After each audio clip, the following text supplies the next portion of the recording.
Good morning, afternoon, evening, or whatever time it is where you're watching us from. And you're welcome to the Smart Parenting Child and Adolescent Mental Summit. My name is Temitayo Awele, and I'm thrilled to be your moderator for this event. So, whether you're a parent, a seasoned guardian, an educator, or you're simply someone who is passionate about the well being of a child or family, this summit is very, very important and it's quite insightful. And we're going to have so many insightful conversations, practical strategies, that parents can adopt in order to build a supportive community, and for them to experience a better parenthood. So, between today and tomorrow, we're going to have eight seasoned speakers, like people who are professionals in their fields. We're going to have psychiatrists, we're going to have psychologists, just name it. So, you are in for a lot. So, you know what I want you to do? I want you to grab a cup of coffee, or some red wine or anything. I want you to settle in and be ready to engage in meaningful dialogues. I also want to encourage you to participate, ask questions. This is a safe space, and we are all here to learn and grow together. So, without much ado, I would love to call on the convener of this wonderful, wonderful, wonderful program. Are you ready? Are you ready to receive the convener? All right. So, we're ready to receive Mrs. Oluwatoyin Ogukomi.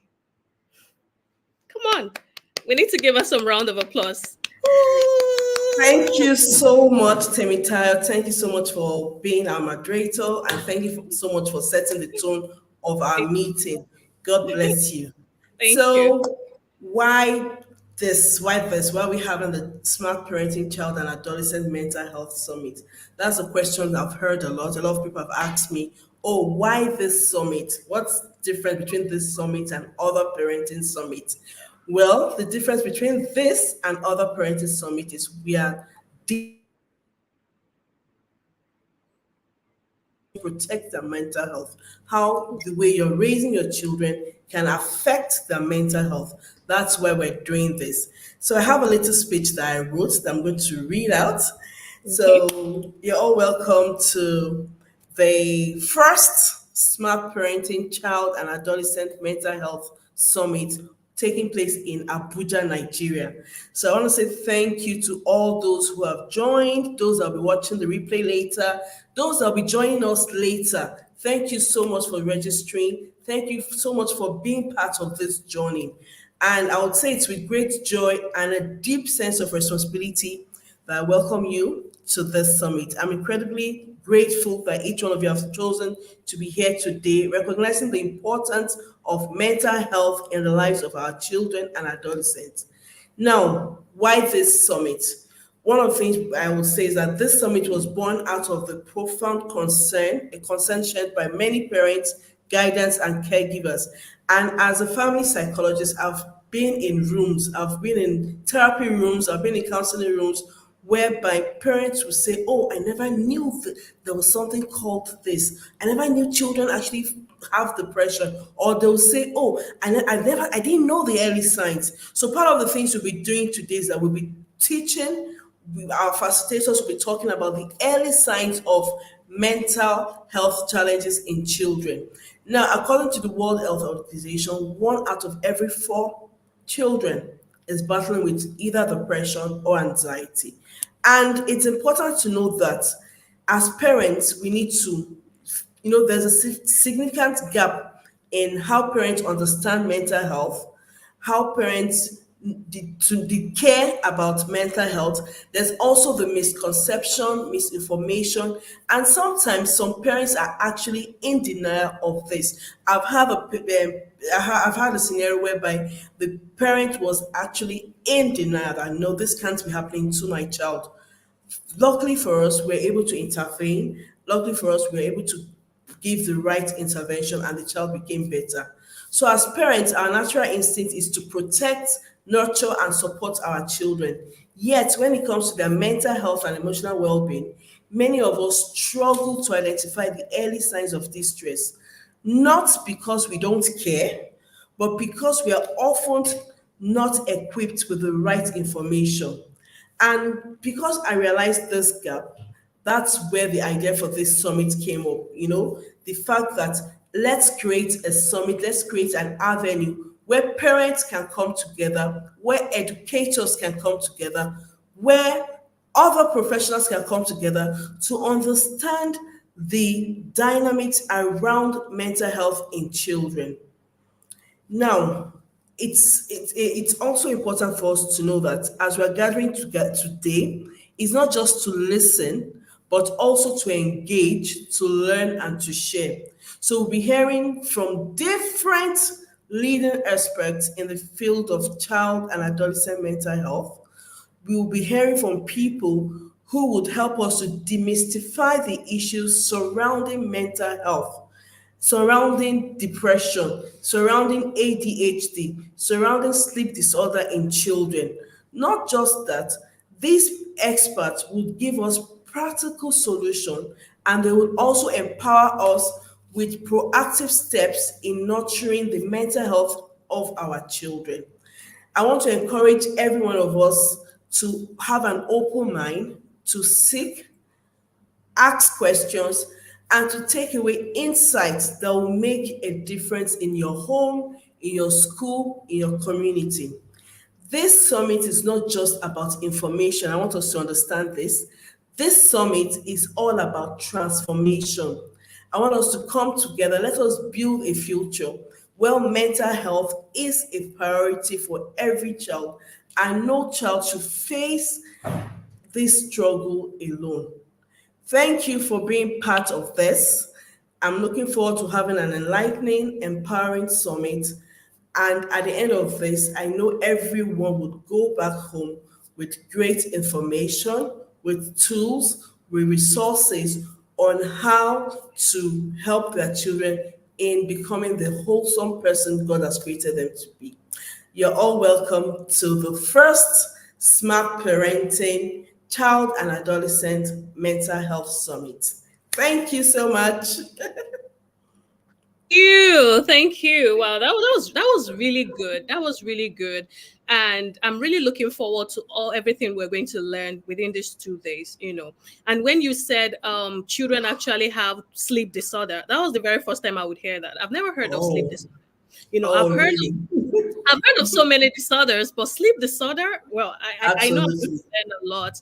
And there's Yes, something you said. You said sometimes it's not because parents don't want to pay attention to the mental health of their children. Sometimes it's due to misinformation. And sometimes absolutely. it's simply because they're not even equipped for it. And you also said Absolutely. something, sometimes it's even because of denial.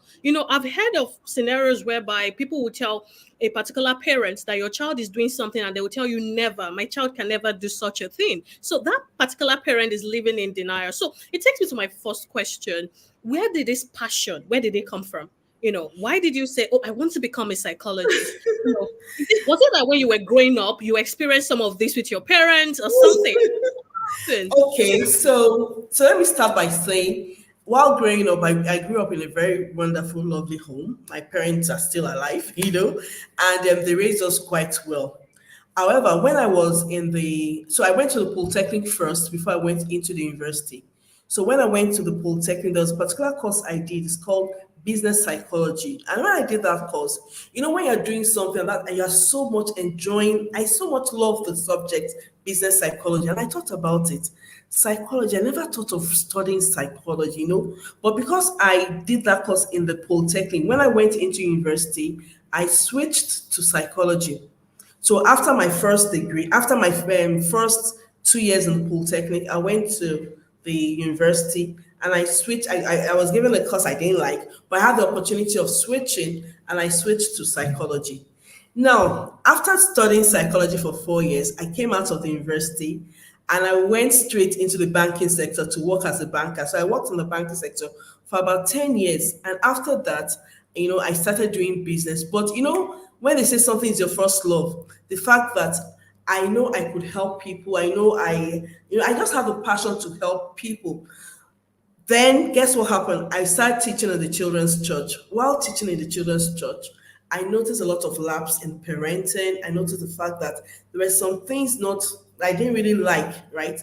And at the crux of each issue we were having at the church was parenting was coming up, and that was when I went back to do a certification in parenting.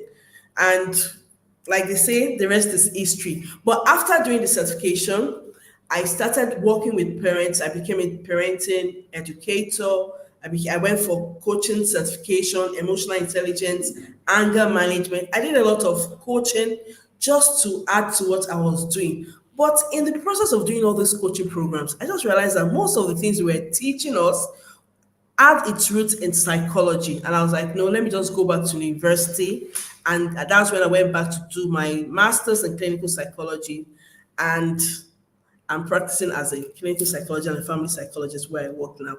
So that's my background story. Thank you so much for asking that question. Well, that's pretty interesting. That's pretty interesting. Now, when you started a couple of years ago and now, have you experienced some differences? Were parents receptive then compared to now, or are parents more receptive now compared to then? What are the changes that you've experienced? Okay, so right now, initially there was this stigma of psychology. Why would you go and see a psychologist and all that? But I think it's actually the children now that's actually demanding, telling that parents that I think I need to see a psychologist. I don't think I don't like the way I feel. I need to see a psychologist. And the good part about it now is that the stigma is actually eroding. So initially there was this stigma around going to see a psychologist. And one of the things I tell parents is that, see, you going to see a psychologist is not, and it's not, there's nothing wrong or nothing bad in you saying, it's just the psychologist will help you to understand what is happening better. The psychologist will give you a deeper insight into what is happening to you, and would also prefer solutions, give you tools and resources to help you to solve the problem. Now, in the last 2 years, I've been working in a mental health facility. In the last 2 years, I've been working with children and adolescents, and I've seen quite a number of cases, some cases I never knew existed. And the fact that parents are now opening up, they're now ready to allow their children to see a therapist because they know they can't do it alone. They know they need help. So seeking professional help is very, very important, because not only would you get a deep insight into what is wrong, you would also be given tools and resources to help you move away from the disempowering state to an empowering state. Thank you so much. I was about to ask a question that, as a parent, how do you know when to take your child? But I know we're going to learn that within these 2 days when we are listening to those speakers. But the question that just something that is bugging me is I can't imagine combining a child and mental health together. Because a child, I was like, what has this child experienced in life that you're having mental health crisis? So I can't just marry both together, So I can't. You said you're working with children and you've experienced some things that you've never seen in your life. Like I can't wait. I really know that you're going to delve in deeper into it. But now the question I want to ask is, if you're attending to a child, or you have a do you call them patients or a client? What do you call Okay, them? so in the clinical settings, we call them patients, but Okay. in the psychological settings, we call them clients. But since I Yeah. work in the clinical settings, I Yeah. usually, I might interchange between clients and patients, but in the clinical settings, we use patients. Okay, so if you have a patient or a client who is a child and you're tackling the issue, do you have to bring in the parent too, or you can just work with it? Because we have to consider the age of consent. Maybe I want to imagine when you say a child, maybe we're looking at an 8-year-old or a 9-year-old child. So when you're attending to them, do you have to have the parents there, or how does it work? I really need to know. Okay, so because the child is a minor, you can't do any intervention without the parent. So the parent needs to give consent first, and not just giving consent. There are some sessions where the parents will have to be in the session, because just to protect the child. However, due to confidentiality, there are sometimes the child might need to confide in the psychologist or in the therapist. The parents might not have to be there. But the first thing is that the parents need to give consent. The parents need to sign the consent form that, yes, I'm allowing you to speak with my child. I'm allowing you to have an intervention with my child. Yes. All right, wonderful. Like I have a lot of questions to ask, but I don't want to start asking those questions before the speaker starts speaking. So that's why I'm just going around the surface. I'm just going around the Yes. surface. Yeah. So now one question that comes to mind is you already told me why you're doing this. But honestly, no matter what we're doing, we always want to make money. You know, we always want to make money, for it to be sustainable. Just tell us, do you really think, do you really think this is sustainable? Are parents really opening up? Are parents ready to drop a particular amount of money, for you to really work with their children, especially in a continent like Africa, where we believe everything has to do with the village people? We still believe everything is the village people. Yeah, have we really got into that stage yet whereby we can actually drop money, and say, oh, I want my child to speak with a psychologist? Have we gotten to Psychologist. that stage yet? Yeah. Okay, so like when I started, I said initially there's this stigma around going to see a psychologist and all that. But when there's a problem, when there's a problem in the home, parents they don't even look at the money. They just want this problem to be solved. And when I do my parenting trainings, I tell parents that see, it's better for you to prevent a mental issue than you sharing a mental issue. Because when there's a mental health issue, of course, they want solutions. Parents are looking for solutions. Parents are looking for how they can get this child better. So of course they pay. And that's what one of the things I tell parents: go for trainings, go for trainings, go for workshops, any workshop that has to do around parenting. Please go for it, because when you go for this training, when you go for this assessment, your child's mental health is very important. When you go for training, when you go for training, when you go for workshops, when you go for all this preventive intervention, it's better, because by the time there's an issue in the home, oh my goodness, you see parents asking, how much is it? Let me just pay. Why? Because they want to solve the problem. So yes, people actually pay. So we have some people that have joined in already. We have Father Abraham, we have Stephanie Ifoma. Thank you so much. We have Sheon. We have Sheon. Thank you so much, Sheon. We appreciate you for joining us today. Okay, thank you so much, Sheon. We have so we have people that have joined in. So Yeah. please, can you just tell your friends, call your friends, send the link to your friends, let them join in. Okay, Bukola Aworu says thank you for this. We have Ayodele Abiono saying good afternoon. Thank you so much, everyone. As you're joining, just type in your comments. Thank you so much. We have Kemi Charles. Okay, thank you so much. We have music artistry. Thank you so much. So as you're joining, just be typing your comments. And of course, okay, we have Jane. Jane just joined in now. Thank you for this opportunity. Really glad to be part of it. Thank you so much, everyone. So back to you, Temitayo. All right. Okay. Thank you. When you were talking and you said parents are actually ready to pay any amount of money, and I honestly, I do believe that too, because I have two children, and nothing on that pedestal where I've placed them, or in the hierarchy, nothing comes close to them. I think I'm ready to forgo anything, just to make sure that my children are well behaved. And another thing you said that really struck me is that it's better to prevent than for you to cure. Absolutely. Yeah. And Absolutely. I think that is good for people like us whose children are still maybe 1 year, 2 year, 3 years. But when you have people whose children are already, and I love this program is actually channeled towards children and adolescents, right? So it's not Yes. just those young people. Now, Mm. I know it's easier to prevent than cure. But for someone whose child is around 15, 16, and is already battling mental health issue, what would you what would you advise to be their first call of action? Because honestly, sometimes I pity I feel like life might be a little bit unfair to this generation of parents. It was I think Brand Tracy, or who said the world where we grew up in no longer exists. At all, at all. Yeah, It's different. things The are thing about different. it is that this generation of children,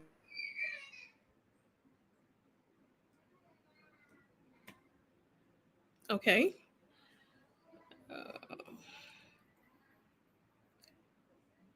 right. I think there's a lag. Hi, Dorcas. Hi, Dorcas. How are you doing? Good afternoon. Please let me know if you can hear me, everyone, because I can't hear Mrs. Oluwatoye anymore.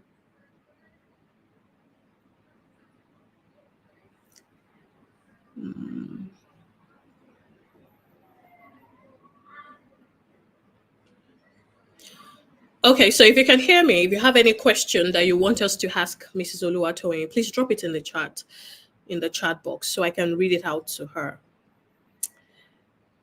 Okay, I think I'm here alone now. All right, so if you have any question you want me to ask her or you want her to say something about, please do well to drop them in the chat box and then I would ask your questions. But I'm actually very excited. I'm very, very happy because I know I'm going to learn a lot today. If you see the lineups, if you see the lineup of speakers we're having, oh my God, you're in for a big time. You're in for a big time.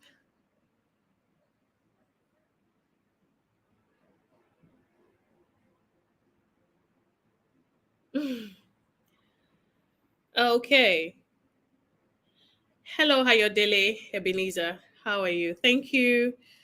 Um, yeah, thank you, Bola.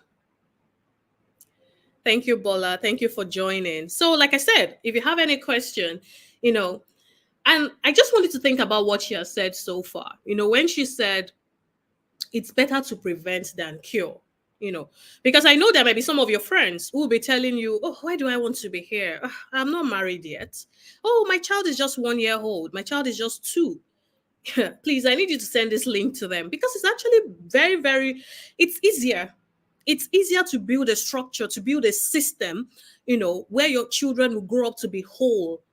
You don't want to have children who have mental health issues and they start looking for cure because it's actually very, very, very, very difficult. And in some cases, it's almost impossible. It's almost impossible. So if you have a very young child, you're very lucky. I don't know how you're going to do it, but you need to be a part of this. Okay, she's back.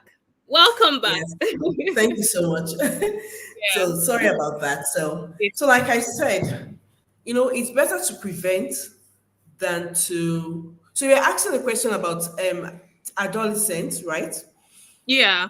And I was talking Do about the you, change in times. The time our parents grew up in and their methods and everything is different from ours. So for a young parent like me, how are we going to do this? Because you can't use the same method your parents used in raising you. And that's the only method most of us know. So what can we do to effect a change? Okay.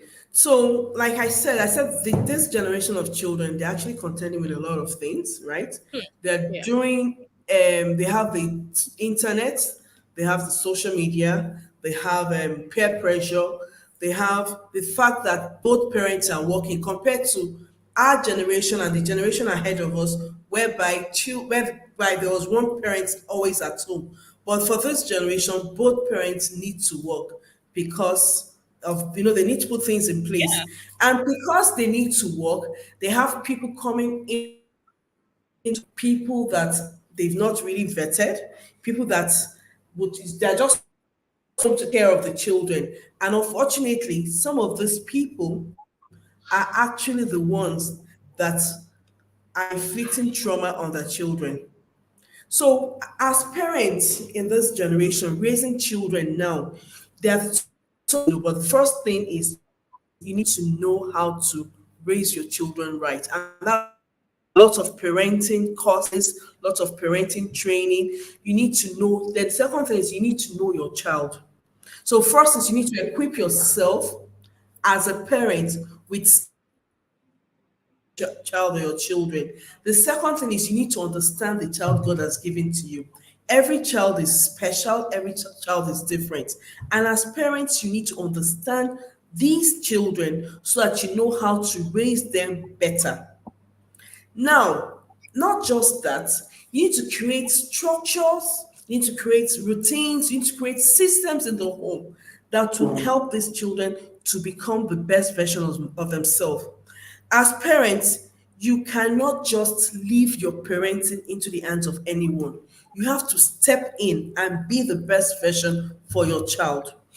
Now, not just equipping yourself with skills, not just putting structures and systems in place, you need to teach your children. And that's where parenting comes in. Parenting is you doing the work, teaching your children the right things they need to know. And you need to also learn how to correct them in the best way for the child. I know when we talk about correcting children, what comes to mind most times is discipline.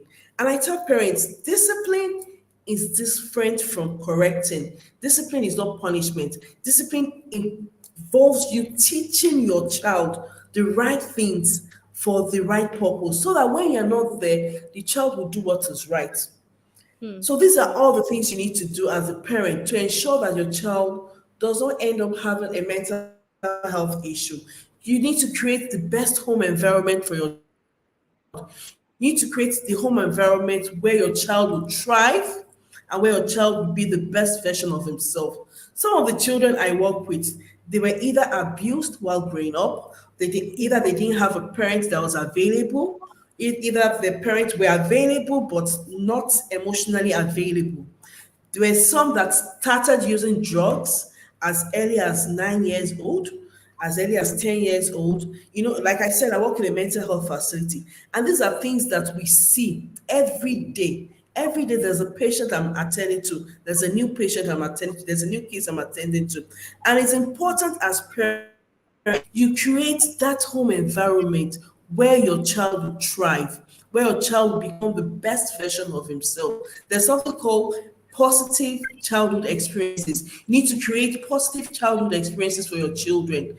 Because most children who have gone through an adverse childhood experience or experiences end up having mental health issues when they grow older. And what are these adverse childhood experiences? We have experiences like the child being emotionally, physically, and sexually abused, the child being neglected by the parent, the child living in a home where there's domestic violence, a child living in a home where either of the parents are using substance or any form of substances, the child living in a home where someone has been incarcerated, maybe someone has gone to jail, or someone is in jail, or a child that's living in a home where there's a parent that has a mental health issue.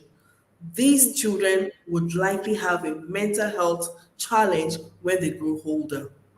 Wow, wow, that's quite a lot to take in. So, Bola Yusuf asked the question. I think it's quite similar to a question I asked earlier, and Okay, so what's the question? She said, how do you merge professionalism with spiritualism? You know, I'm sure you are a Okay. Christian, right? Oh, So, yes, I am a Christian. do you have conflicting beliefs? Do they bring a child to you and be like, no, this one needs prayer, this one is not mental health? And sometimes, how do you balance that? Okay, so the good I got those questions. I still got those questions on Sunday. I went to do a training in a church, and the one of the women there was like, all these things you are seeing, where is the place of God?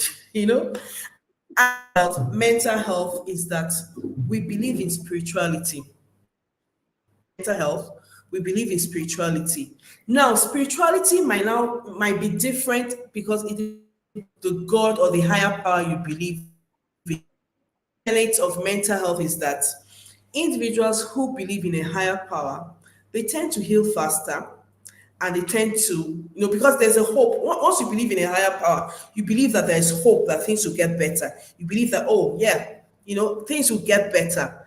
And now when it comes to, I reject it in the name of Jesus, it's not my portion, nothing is that, all these things, these are parents simply living in denial. Like Bola said, these are living in denial. Because one of the things the speakers are going to tell us about the predisposing factors to a child having a mental health issue or a mental challenge. And one of the predisposing factors of a child having a mental health issue is the genes. For some children, it's not because of anything they did, but just mere the fact that they were born into a family where there's mental challenge or mental illness. And Temitayo, I don't, you're a Yoruba lady, right? Yes, When you were about getting married, what were the questions your parents asked? Where is your husband from? of course. Where is it from? What Do type they have of family do is they, do he they have from? mental illness issue in their Do they have family? mental Did they die illness? young? So parents asking that those kind of questions is because there is a genetically predisposing factor to people getting mental illnesses. So there's a place of spirituality. I don't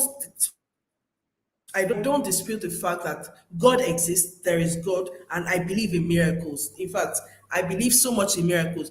However, while we are doing seeking miracles, we should also do the right things. So, for example, you need to sleep well, you need to eat right, you need to exercise. If you are seeking miracle and you don't do these things, yeah, the miracle would happen.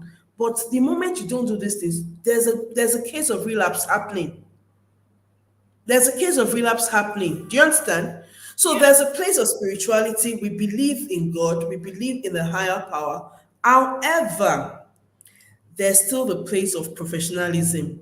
There's still the, and like I tell individuals I go and talk to, God, so it's just like somebody having high blood pressure.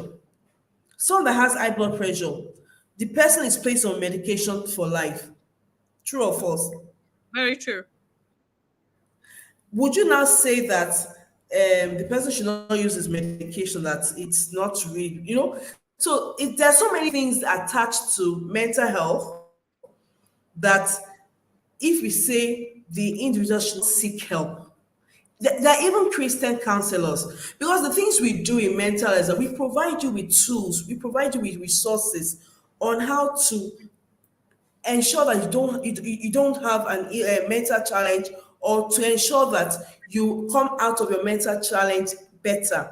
And one of the things we need to know as parents is that the time of onset and the untreated period, the longer the untreated period, the worse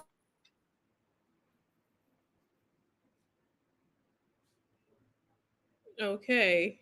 Wow. Wow. She was just about to say something very, very crucial. So she said the longer the untreated period. So I want to believe is when it started and when the treatment actually commenced. So I think the longer it is, maybe the more difficult. So we just wait for her to, to come back so she can answer that question.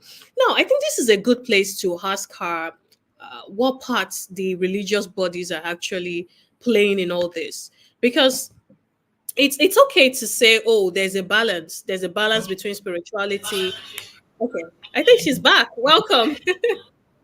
Yes, I Yeah, am. you were Thank you so much. you were saying something very crucial. You said the longer the untreated period, something something. I want to catch that.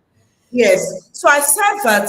So the longer the untreated period for a mental disease or a mental illness, the more difficult it will be for that person to go back to pre-morbid state. Now, when we talk about pre-morbid state was how the person was before the onset of a mental illness.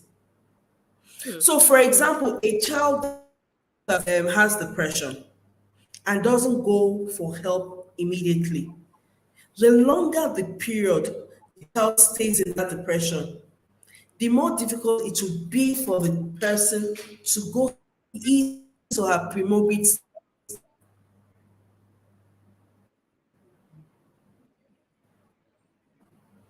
Okay. Abraham says, can you hear me? Yes, we can hear you now. Okay, it's gone Okay, off. can you hear me? Same time. Yes, yes, yes. Okay. Father Abraham says, how do parents recognize early signs of and symptoms of mental health issues in their children, especially in digital age? So don't worry, Father Abraham. We're having our Yeah. doctors that come to talk. We have doctors, we have psychologists, we have sleep therapists, we have a trauma. She calls herself the mind healer. She will Really. talk about trauma in children. We have someone that will come and talk about depression and anxiety. We have someone that's going to talk about drug abuse and drug use. They're going to, so some of these people are going to use their own experiences and talk to us. And tomorrow we have someone that will be talking about dyslexia. She actually has dyslexia, and before she was actually diagnosed of dyslexia, her parents felt she was not doing too well in school. What is happening? Blah blah blah blah blah. She's going to talk to us about our own experience, what happened to her, and she will tell us why. She's actually a psychologist now. Because of her experience, she went back to school to study psychology, and she's working with individuals who have dyslexia. So our speakers are robust. They are well trained. We have someone that is a child and adolescent mental health specialist working in the UK. She's going to be one of our first speakers. That's Maria Saliu. Wow. Hello. Yeah, we can hear you now. Okay, so we have Maria Saliu who will be coming to talk to us on the early signs of depression and anxiety in children and adolescents. Dr. Moturayo, she'll be talking to us about mental health in children and adolescents, and she will now narrow it down to ADHD because we've heard cases of a lot of children being misdiagnosed of ADHD. So she's going to talk to us about what ADHD is, and also she'll tell us the signs and what to watch out for and what to do as parents. Then we also have someone that will talk to us on drug abuse and substance use disorder. He's going to talk to us about his experience and how he's helping parents to prevent their children from going in substance use disorder. Then we also have our sleep therapist. Our sleep therapist is coming up today. She's going to talk to us about sleep disorders in children and adolescents. Recently, we went to a school to do a training in the school. We went to do a mental health awareness in the school. And while in the school, most of the questions the children were asking were like, Ma, I have problems sleeping. I can't sleep. When I wake up in the morning, I'm too tired. They ask so many questions around sleep. Even us, we are like, oh, for you to know that children are actually battling with sleep disorders and parents don't even know. So she's going to come here and talk to us about sleep disorder and what and how to prevent sleep disorder. So we have a full packed session. Our first speaker will be coming up by 4 p.m. Dr. Motrayo is going to talk to us and tell us a whole lot about mental health in children and also ADHD. So, any other questions? So, we have someone here. Can we read this? Okay. Okay. Oluwashio, she said, oh, okay, it's moved. Uh, Balancing your spirituality and Okay. professionalism. Wow, amazing. I actually saw a very interesting question by Stephanie. Stephanie says, in a case where a child of 11 years steals money and tells a lot of lies, and when caught and flogged, has no remorse. This has happened for 4 years. What is the solution to this? Is it spiritual or is it mental health? Okay, so the thing about what we do in child and adolescent mental health um, system is that we work with on behavioral issues. So there are some behavioral issues that, if not treated on time, might tilt and might go into a mental challenge or a personality disorder. So we don't know. So part of the things we do, we're not going to come up here to do any diagnosis or anything. We're just here to talk about what we are to do as parents and what we are not to do as parents, and for us to know the early signs and early symptoms of these mental health issues. However, if you want to know more, we're going to leave our numbers where we can do proper assessment, because most times there are other issues around it. There's other issues around. It might be a parental failure, might not be a spiritual failure. It might not be, it might be a parental failure, or it might be the fact that there are so many factors around issues, and that's why I say it's better you go and see a professional. Come to us in the clinic. We do our assessment. We have to do a proper initial assessment whereby we get to the root of the problem. So, any other question? Let me see. Um, okay. Thank you, Jane. Jane says, I can't wait to hear from these amazing speakers. Like, I can't wait myself. I'm itching. Oh, Okay, so let me health see is the a. other questions. Yeah, I don't think we have Okay, any. Michelle says correcting is putting the child in the right path of thriving. Okay, Mm. so Father Abraham said, how do parents recognize early signs and symptoms? We'll talk about that today. Then Bola to have spoken. Okay, so for a few minutes, then our speaker will come up soon. So let me put on something. So do you have anything to say before I step out? I just want to tell everyone watching that you need to get your Temtel? notepad, get your pen, and start writing. Don't just say, "Oh, I will remember." You will not remember. You know, there's something they say about the faintest pen is better than the brightest brain. So write something down and then ask questions. And I'm very sure by the end of today's session, Father Abraham will have answers, to his question. Just before we go, I have one last question. I know we're talking about spirituality, professionalism. Do you think the church is doing enough to balance this, and also the schools? So it's not just the parents. At the parents and schools, Go ahead. and because children spend 8 hours in school every day. So if the school is not doing enough and parents is doing everything, it won't really show. So what advice can you give to our schools? I I can't expect hear schools. you now. You can't hear me. Wow. Um, is it just her or everybody? I think it's just me. It's just me, right? Okay, so it's just me. So my colleague here says it's just me. They too, they can hear your system. Okay. Okay, can you So I ask the was just question again? Yeah, I can. I can. I was just saying that what advice can you give to schools and churches? Because parents alone cannot do this thing. Children spend 8 hours in school every day. They go to church every Sunday. So it's meant to be a combined effort. So what advice can you give to schools and churches? What do you think they need to start doing to be able to balance this whole thing with parents? Okay. Thank you so much. So we have someone that will be talking on that tomorrow. He'll be talking Oh, about the role of educators and school in managing mental in identifying. So the thing about the school needs to even understand what are the early signs of mental illness like anxiety and depression in children so that they can know how to intervene. There was a training I did recently for educators whereby I spoke on the early signs of anxiety in children.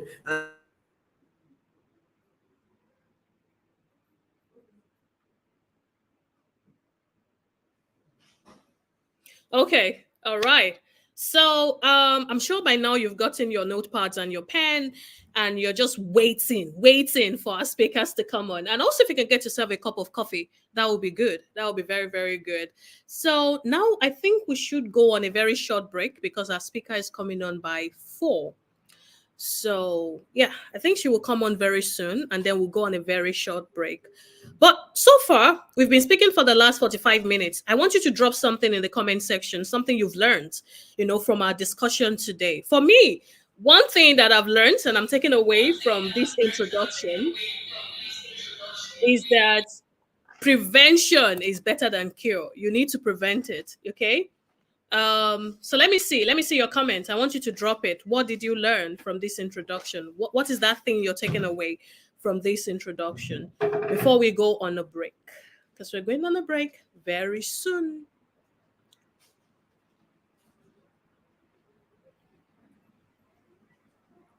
Okay. Okay, so we have some people. Thank you so much for holding forth. So can't wait to hear from these speakers. Boluwaji Adu says we can hear you.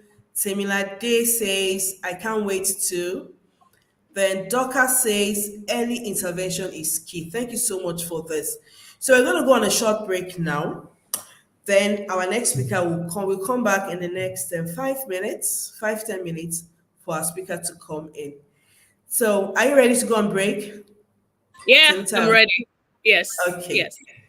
So, we're going on break now. We'll be back soon.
All right. You're welcome back, everyone. You're welcome from that short break. So I hope you took some water.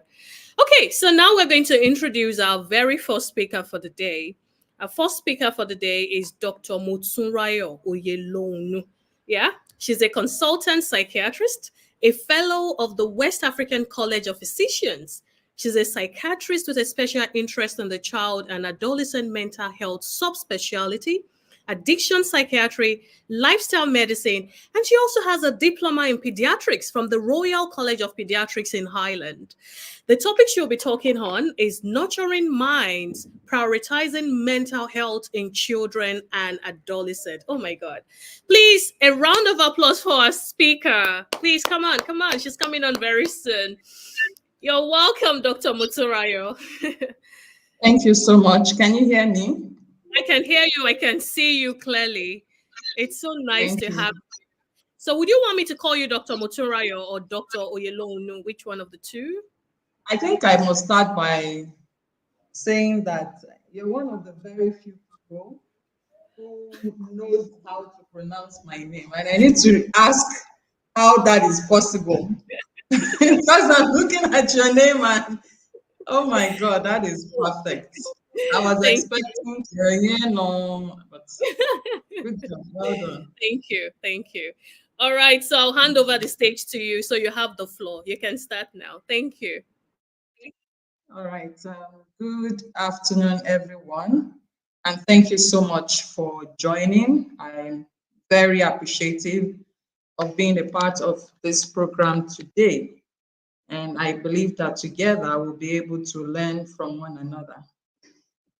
I'm going to be speaking specifically on child and adolescent mental health, just to give us some, you know, background information, it creates awareness.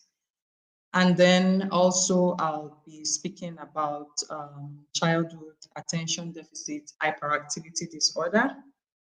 And I look forward to, for us to learn together as we go on. So I'll be sharing my screen. Just give me one moment and I will be able to. Um, just a moment, please. Can't seem to find what I'm looking for. Um, Please, can you give me one moment? Let me stop my cam and stop sharing. Um, I don't know what's happening. Okay.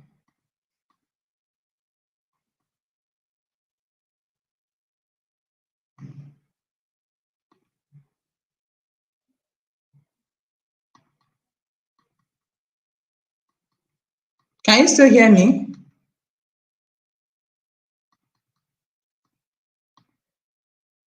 Hello? Hello? We can hear you, ma. We can hear you. Okay. I We can don't hear know you, ma. what's. Yes. Okay, I've seen it. Thank you. All right. And I trust you can see my screen right now.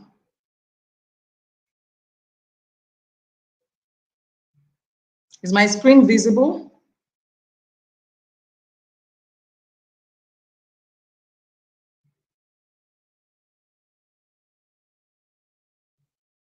Is my screen visible to you all? Hello? Hello? What's going on? Yes, Hello? it is. Yes, your screen is visible. We can see it, ma. Okay, so sorry. Um, all right, so I'll just be introducing child mental health to us and also be speaking about child and adolescent and attention deficit hyperactivity disorder. So just to let us know that 1 in 10 of, globally, of children and adolescents would experience a mental health disorder, and that's what is currently going on. And by the age of 14 years, about 50% of all mental health conditions would have started. And what this is telling us is to, you know that the mental health of young people is very important, since they are the ones who will still grow into adulthood. And sometimes we think mental health issues only start in adulthood, but most of them would have started before the age of 14 years or by 14 years of age. So this means that it's good if we can be able to identify early signs, um, as take the children for proper assessment and institute effective treatment. Also to let us know that suicide, which is, a very serious public health and mental health issue, even though it is not only caused by mental health conditions, but the World Health Organization has identified it as the fourth leading cause of death in young people aged between 15 to 19. Most suicidal issues are actually caused by mental health conditions, most, but not all. And poor mental health, when people are in their adolescence, can increase their chances of engaging in risky behaviors such as self-harm, substance use, alcohol use, other risky sexual behaviors, and exposure to violence. And then who a child also lives with also has, a significant impact on their mental health. And globally, about 1 in 5 children live with a parent or caregiver who has a mental health condition. This would affect the child's well-being and affect the child's development. Mothers who have depression, postpartum depression, this often affects the child cognitively, physically, and in all ramifications, and puts the child at risk of other mental health conditions. Just to let us know how important mental health is in the life of every individual. There's something I always ask people, and that is, where is our mental health? Maybe I can't ask our online participant. But just to also set this as a background, any human being who has a brain can have a mental health issue, no matter the age, no matter the gender. Just like if one can have, because we have eyes, we can have eye issues or eye problems or eye conditions. Because we have brains, children have brains, adolescents have brains, babies have brains. So as long as someone has a brain, which is the seat of the mind, our mental faculty, then the person can have a mental health condition. So let's just talk a little bit. Childhood. Every child has some developmental tasks that they need to perform. And the reason I'm highlighting this is because this has, a significance and an implication for their mental health. One of these tasks is learning a broad range of skills: communication skills, socialization skills, other physical skills. And any deficits in any of these skills, as we would see, would impact on the mental health of the child or the young person as they grow. Another developmental task is developing physically and cognitively, developing their mental faculties, using their executive functioning, analytical skills, developing physically. If there are deficiencies in any of these areas of development, it would affect the child's mental health or the individual's mental health. We will not be surprised, because we know that people with physical disabilities are disproportionately at a higher risk of having mental health issues as well, and so on and so forth. And then the third developmental task is how to manage social and peer environment with adequate communication skills and emotional control. Again, when an individual, a child or an adolescent, has challenges in this, some of us who have children or who are teachers, we know that if a child has social deficits, is not able to, cope well or interact well with their peers, it often comes with a lot of issues. And young people with communication problems or difficulties controlling their emotion would also have challenges that would ultimately impact on their mental health. So before we go on, let's note some things about mental health of children and adolescents and why we as adults need to pay attention. One, children depend on us adults to help them access mental health care services generally and much more mental health care. A child is not likely to take themselves to the hospital, except maybe for some emancipated teenagers or maybe older children, adolescents.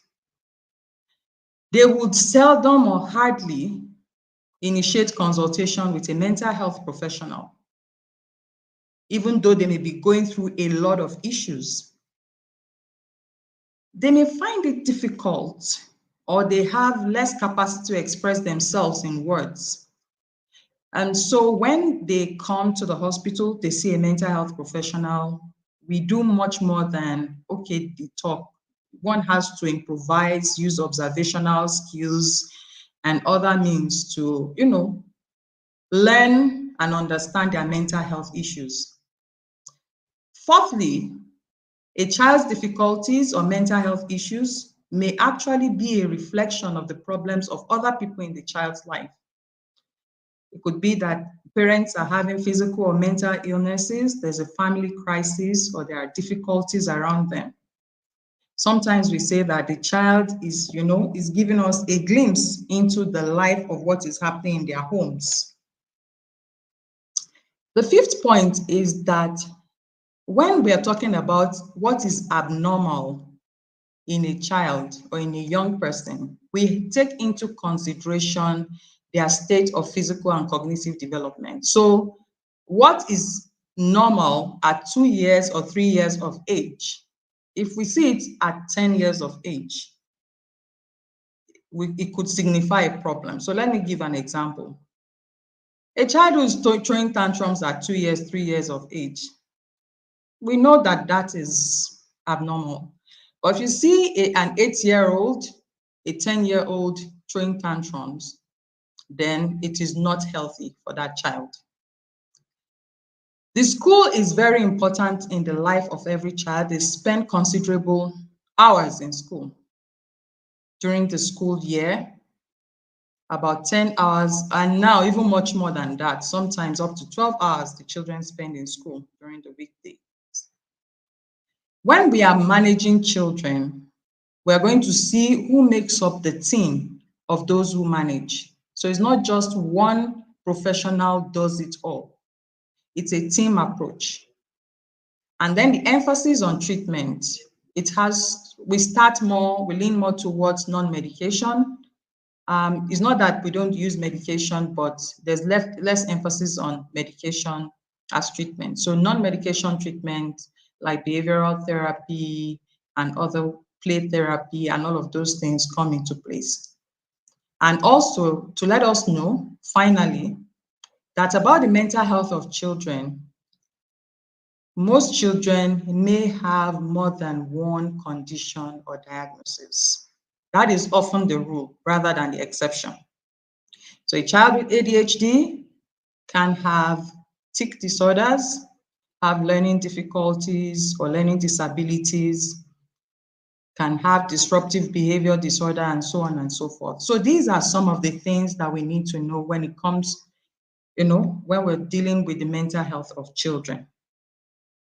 So what are some of the examples of common mental health conditions in children and adolescents? You won't find everything here.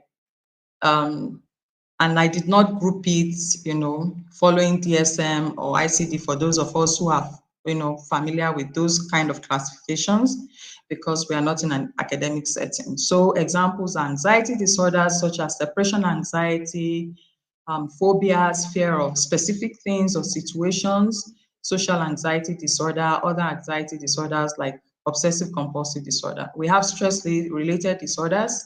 We have mood disorders. That's disorders that affect emotions like depression and bipolar affective disorder. Other ones are externalizing disorders, such as, so externalizing disorders, you would see it. The child's behavior, it would tell in the child's behavior. So examples are attention deficit hyperactivity disorder, especially the hyperactive impulsivity type, disruptive behavior disorders such as conduct disorder and oppositional defiance disorder. Then we have neurodevelopmental disorders. Again, ADHD is showing up here. Autism is also one of them, and other ones.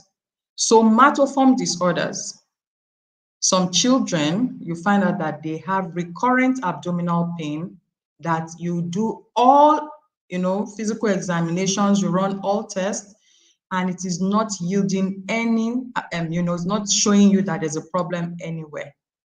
It could signify a mental health issue. And I have come across quite a number. Conversion disorders where they have neurological issues. Some would have seizures that are not real seizures. We call them pseudo seizures. Then we have psychotic disorders. These are much less common, especially in children. But most onset of psychotic disorders actually start in adolescence. And then we have suicidal behavior, maybe not suicide in itself, and self-harm. There are young people who cut themselves, burn themselves, take poisonous substances, not because they want to die, but because they find it as a coping mechanism. And that is another, conversation on its own. And of course, substance use disorders, commoner, from teen years and upwards. Eating disorders like anorexia nervosa, bulimia nervosa, and binge eating disorders. And there are much more conditions which we cannot cover now, just to tell us some common ones. So usually, the question on most people's minds would be, what are the contributing factors? Why do children or why do people have mental health issues, especially in young people? So there's not one answer fits it all. It's like some factors coming together. You have biological factors. Most times, sometimes it could be genetics. Somebody in the family has had it before. This puts, the child or the children in that family at higher risk of also developing that mental health condition or other mental health conditions. We have psychological factors. We have social factors, which looks more at the environment in which the child is living, what the child is seeing, what the child is experiencing on a day-to-day basis. And there's an interaction amongst all these factors. And now epigenesis or epigenetics is showing us that social or environmental factors can become imprinted in genes, in the genetic makeup of children or young people or people, such that it now becomes transferable. So science is doing a lot of work to uncover this. But again, that is not going to be covered in this. So let's look at what exactly are some of these factors. So we talk more about risk factors, but just the same as we have risk factors that can predispose someone to having a mental health condition, and in this situation, we are still talking children and adolescents, we also have protective factors. So a risk factor increases the chance of these children or adolescents developing mental health problems, while the protective factors reduce the chance they are protective, right? So let's look at some of the risk factors. Now we're going to look at the risk factors from the area of the risk factors that are peculiar to the child or the adolescent, and then parental risk factors. And then we'll also look at protective factors. And so a lot of us are aware of what some of these risk factors could be: gender and other social inequalities, stressful life events, poverty. So as Nigeria stands now, honestly, where somehow there's going to be more stress on families, which will translate also into the lives of children and adolescents. Any form of disability, be it physical disability or, social disabilities or any form of disability. School-related problems. It could be social problems in school. It could be academic problems in school. Children who live in an institution, maybe they are in foster care or they are in orphanages or maybe juvenile, homes, being separated from parents. If the child is living with a chronic health condition, children with sickle cell disease, children with cancers, children with diabetes, children with any form of chronic health condition, children with HIV/AIDS, exposure to environmental toxic hazards and stresses, belonging to a minority group. Some of us, we may relocate. What would that pose a risk factor to maybe our children or to children? And that's why in some developed countries, they pay very close attention to minority groups or immigrants, not to stigmatize them, but because we know that that could be a risk factor. Peer violence and violence in school, being LGBTQI plus is also a minority group, experiencing any form of abuse or neglect, witnessing any form of violence, especially domestic violence, violence happening in the home. Sometimes parents will say, the problem is between us. How does it concern the child? It concerns the child. Even emotional abuse concerns the child. Exposure to any form of adversity. Adolescent pregnancy or being an adolescent parent. The child is also a child, does not have any economic power, would have a lot of social issues. Some are thrown out of the home, they cannot finish school. So that is a risk factor for their mental health and even for the mental health of the child that they would be birthing. Harsh parenting and children, no leisure activities. No, and so I also hope that schools and parents are also listening, because no avenue for the children to play or to have fun can pose a risk factor to them. What of on the part of the parents? If a parent has a mental illness or mental distress, it's a risk factor for the mental health of the children. Substance use by parents or caregivers, issues with their social network. Some parents don't have friends, and they also cut off their children from socially interacting with other people. It can also pose a problem. I saw a child recently, 13 years of age, 15, and that is affecting the child significantly. Economic problems, poverty, unemployment, family structure where there's a problem within the family structure, maybe a dysfunctional home, father is not there or mother is not there, a broken down family. And if a parent also has chronic health condition, this has far-reaching, impact on the family, on their finances, on their ability to look after the children, very well, and so on and so forth. So these are some risk factors. Again, they are not exhaustive. So while we looked at risk factors, let's look at some protective factors. Remember that we looked at contributory factors from the biological, psychological, and social area. So there is some, silver lining.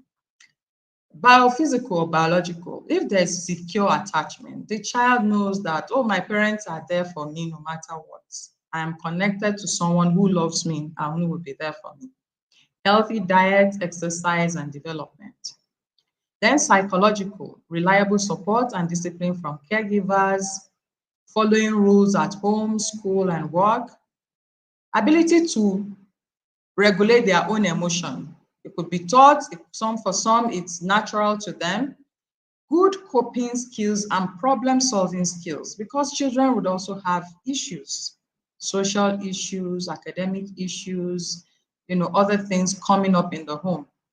A subjective sense of self-sufficiency, optimism, if they have a positive self-regard for themselves. Socially, ability to make friends and get along with others. This is very important, especially as children grow older, from 7, 8 years, 10 years, 12 years. You all will agree with me they talk a lot about their friends. And those who don't have friends or get along with their peers is usually a problem for them. Supportive relationship with family, participation in sports, in club, in community or religious groups, economic and financial security, access to support services, and spiritually, future orientation, looking forward to something to do in the future, or knowing that maybe there's a higher being or someone who is also there, achievement, motivation, and a set of moral beliefs. These are protective for the mental health of children. All right, so what are some of the warning signs? Because this is often a question that parents would ask for caregivers. How do I even know if a child or a young person is in emotional distress? Now they don't, emotional distress means, you know, they are not emotionally balanced or they are feeling uneasy emotionally. They may not be able to say it, but there will be signs because a lot of times parents or teachers miss this, but there are always signs. So what are they? Eating or sleeping too much or too little, changes in eating and sleeping patterns, whether it's too much or too little. Getting angry easily, we call this irritability. Feeling edgy, lashing out at others, a sense of overwhelming sadness, any form of social withdrawal, a child or adolescent who used to enjoy or who plays with people, plays with their mates, plays with their siblings, and then they start pulling away. Not connecting with others related to social withdrawal, always complaining of feeling tired. You've done all the tests, their level is okay, blood sugar is okay, they don't have any physical ailment. It could be that they're in emotional distress. Having unexplained aches and pains, constant stomach ache, constant headaches. Again, you've done all tests, you've taken them to the hospital. Doctor says, I can't find anything. Could be a sign of emotional distress. Unexplained and vague physical symptoms, crawling sensations, heat in the head or body. We find this a lot in our own part of the world. Feeling helpless or hopeless, if they are drinking excessively, smoking excessively, using drugs, including prescription medications. This we can find mostly maybe in adolescents, worrying a lot of the time, feeling guilty and not knowing why. Thinking of hurting themselves or hurting themselves or other people, and then having difficulty readjusting to home. And I added work life because some young people do have to work, adolescents. And said then we'll just quickly look at some of these warning signs based on years. So between 0 to 3 years of age, if a child is clinging to their caregivers more than normal, could it be due to some form of anxiety, um, regressing to former behaviors like younger behaviors that they used to do when they were much younger. We call it regressive behavior. Changes in sleeping and eating patterns, higher irritability. The child is just crying and crying and crying and gets angry and is lashing out at, yes, it's a toddler or is 3 years old. That is significant. Increased hyperactivity is becoming afraid of things more than what is normal, more demanding, crying a lot. Between 4 to 6 years, it also clinging to adults, regression, changes to eating and sleeping patterns, higher irritability, poor concentration, child cannot focus well in school. Maybe they become, sometimes we notice more of hyperactivity, but if they become more inactive too, that could be a sign that all is not well. They stop playing or they take on adult roles and we say, oh, she's mature, is mature. A child is supposed to be a child. If a child is taking on adult role, especially even if it's not assigned, then there's a problem. Stop talking. I'm currently managing a child, a young child of 12 years old who, about was just brought recently to my attention, now talks in whispers. This person really whispers now, or is more anxious or worried. Then between the ages of 7 to 12, you will see that sleeping and eating cuts across all ages, becoming withdrawn, They are showing concern about others, about their parents. They're increasingly fearful, irritable, becoming aggressive, are restless. They have poor memory or concentration and are not. Maybe they were doing well in school before they stopped doing well. They complain a lot about physical symptoms, always having stomach pain, like we said, headaches, pain in this place that defies all, medical care. Frequently talks about an event or repetitive play, will pay attention, or feels guilty or blames themselves. Then between the ages of 13 to 17 years, teen years, intense grief, they show excessive concern for others, feelings of guilt and shame. If they're increasingly defiant of authority, they become, stubborn. They don't want to, you know, pay attention. They don't want to listen to instructions, abusive. Then we should take notes. If the child was not like, even if the child had been like that, we need to pay attention. Increased risk taking, self-destruction, like self-harm, and expressing feelings of hopelessness. So these age groups. All age groups, these symptoms are mostly anxiety symptoms, but they could also point to other mental health issues, tiredness, tight chest, shortness of breath. Some children or young people have been erroneously diagnosed to have asthma because they had shortness of breath, feelings of tightness in the chest. But thankfully, pediatricians are able to delineate some of these things. Again, reason why seeing professionals is important. Stomach aches, shaking, headaches, and general aches. Now, if we see these signs, these ones I'm about to mention, they are very serious distress reactions. If they occur most of the time, and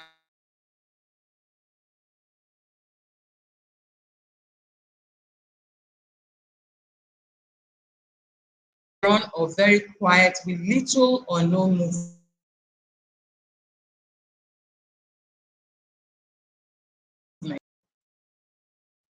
They hide or shy away from other people. They don't respond to others. They don't speak. They exhibit extreme and constant worrying. They have physical symptoms of not feeling well, shaking, headaches, loss of appetite, stomach pain, and aches. Aggression or trying to hurt others, or if they appear to be confused or disoriented, we should pay attention and see specialists. So how do we manage, if there are conditions and a child has a condition? Again, like I said, we are just summarizing child mental health, increasing our awareness, and to let us know that when we are managing children with mental health conditions, so that parents and caregivers, teachers, we are all aware that a child would often need more than one professional. In fact, from the assessment to the management, they may need more than. And parents and teachers also play an important role because they spend considerable time at home, they spend considerable time in school. So who makes up this multidisciplinary team? Psychiatrists, pediatricians, clinical psychologists, who may be developmental psychologists, child psychologists, educational psychologists. We have psychiatric nurses, social workers, speech therapists, because children can have communication issues, speech and language difficulties, occupational therapists, behavioral analysts. These are usually the professionals who make up the team, which some countries is called CAMS, Child and Adolescent Mental Health Services. So that would be all, just to give us a glimpse into child mental health. And now I'm going to be also talking briefly about ADHD, Childhood Attention Deficit Hyperactivity Disorder. So what exactly is this? It is a neurodevelopmental condition. What do we mean by that? Neuro has to do with the brain. Developmental has to do with the development of the child. And it starts in child. Hello, Sometimes, Dr. Mutual. Sorry, I mean, Dr. Mutual. Yes, Your please. slides are not showing, so I don't know if there's a way you can. Each slide is not showing. It's just yes. Thank you so much. It was just fixed on that. Thank you so much. Okay, let me, is it showing now? Is it still showing? Yes, it is. It is. Can you It see is it? showing. Yes, it is showing now. Yes. Okay, maybe it got frozen at some point. All right. Thank you, Okay, ma'am. so thank you. Neurodevelopmental condition. ADHD usually starts in childhood. ADHD does not start in adulthood. And it is characterized by frequent pervasive means is almost there all the time and in different settings and impairs the attention or activity level of the child. Why are we taking ADHD seriously? Because it makes it difficult for children with the condition to control their behaviors in various settings, at home, in school, and social settings. And it can ultimately impact their ability to achieve their full potential because it interferes with academics and social interactions. They often have problems with their peers. They can be excluded. They don't feel sometimes, because they can't pay attention, they may become trance, running away from school, not sitting down in class, always going to the restroom, and so on and so forth. So it is good that we understand what it is and we pay attention to it. How common is it? Worldwide, it's been found to occur in about 5 to 7% of children and adolescents, and it is commoner in boys than in girls. Some studies will say it is 2 times commoner in boys than in girls, but generally, ADHD is commoner in boys than in girls. So, what are some of the signs and symptoms of child with ADHD? It is defined by a persistent pattern of inattention and or hyperactivity, impulsivity to a degree that it is maladaptive and inconsistent with developmental level. Again, when we're talking children's mental health, their level of development, age is extremely important. How old is this child? Is this okay at this age? Is this not okay at this age? We talk about precocity also sometimes. A child who seems to be more mature than they are, especially physically. We also need to look into that. So um, we should know that it's a persistent pattern. It's not something that starts and stops. It's not episodic. It will only occur for 2 months and then it will stop. No, it's persistent. It occurs nearly every day in almost every setting. And the symptoms should have been present for at least 6 months, started before the age of 12 years. It used to be 7 years, but now it's been revised to 12 years and occur in more than one setting. If a child is exhibiting signs or symptoms of what looks like ADHD only at home, we don't call it ADHD. That means we need to look at the environment because the environment could be contributing to what we are seeing. If signs and symptoms of ADHD are occurring only in the school setting, we have to look at what is happening in school, what is happening in class. So ADHD, to make a diagnosis of ADHD, the symptoms should be present in more than one setting. And these two settings are where children spend most of their time, as I've been saying before. So please just think, what are some of the myths, some of the things I've heard about ADHD? Maybe we can't respond, but I'm just going to highlight a few of them. ADHD is not even a real condition. Maybe it's only all these Oyinbo people that talk about it. People with ADHD, they are just lazy. They need to try harder. If they try harder, if they try to read their books or they try to focus on their work, they'll be able to do better. That's one school of thought. Another set of people might think, oh, they can never focus. Okay. And then another myth is that all kids with ADHD are hyperactive. And that's why we miss those who have the inattention subtype, which I'm going to speak about briefly or shortly. There is the inattention type, there is the predominantly hyperactive impulsivity type. So girls can easily be missed because they may not be hyperactive, they may have the inattention type.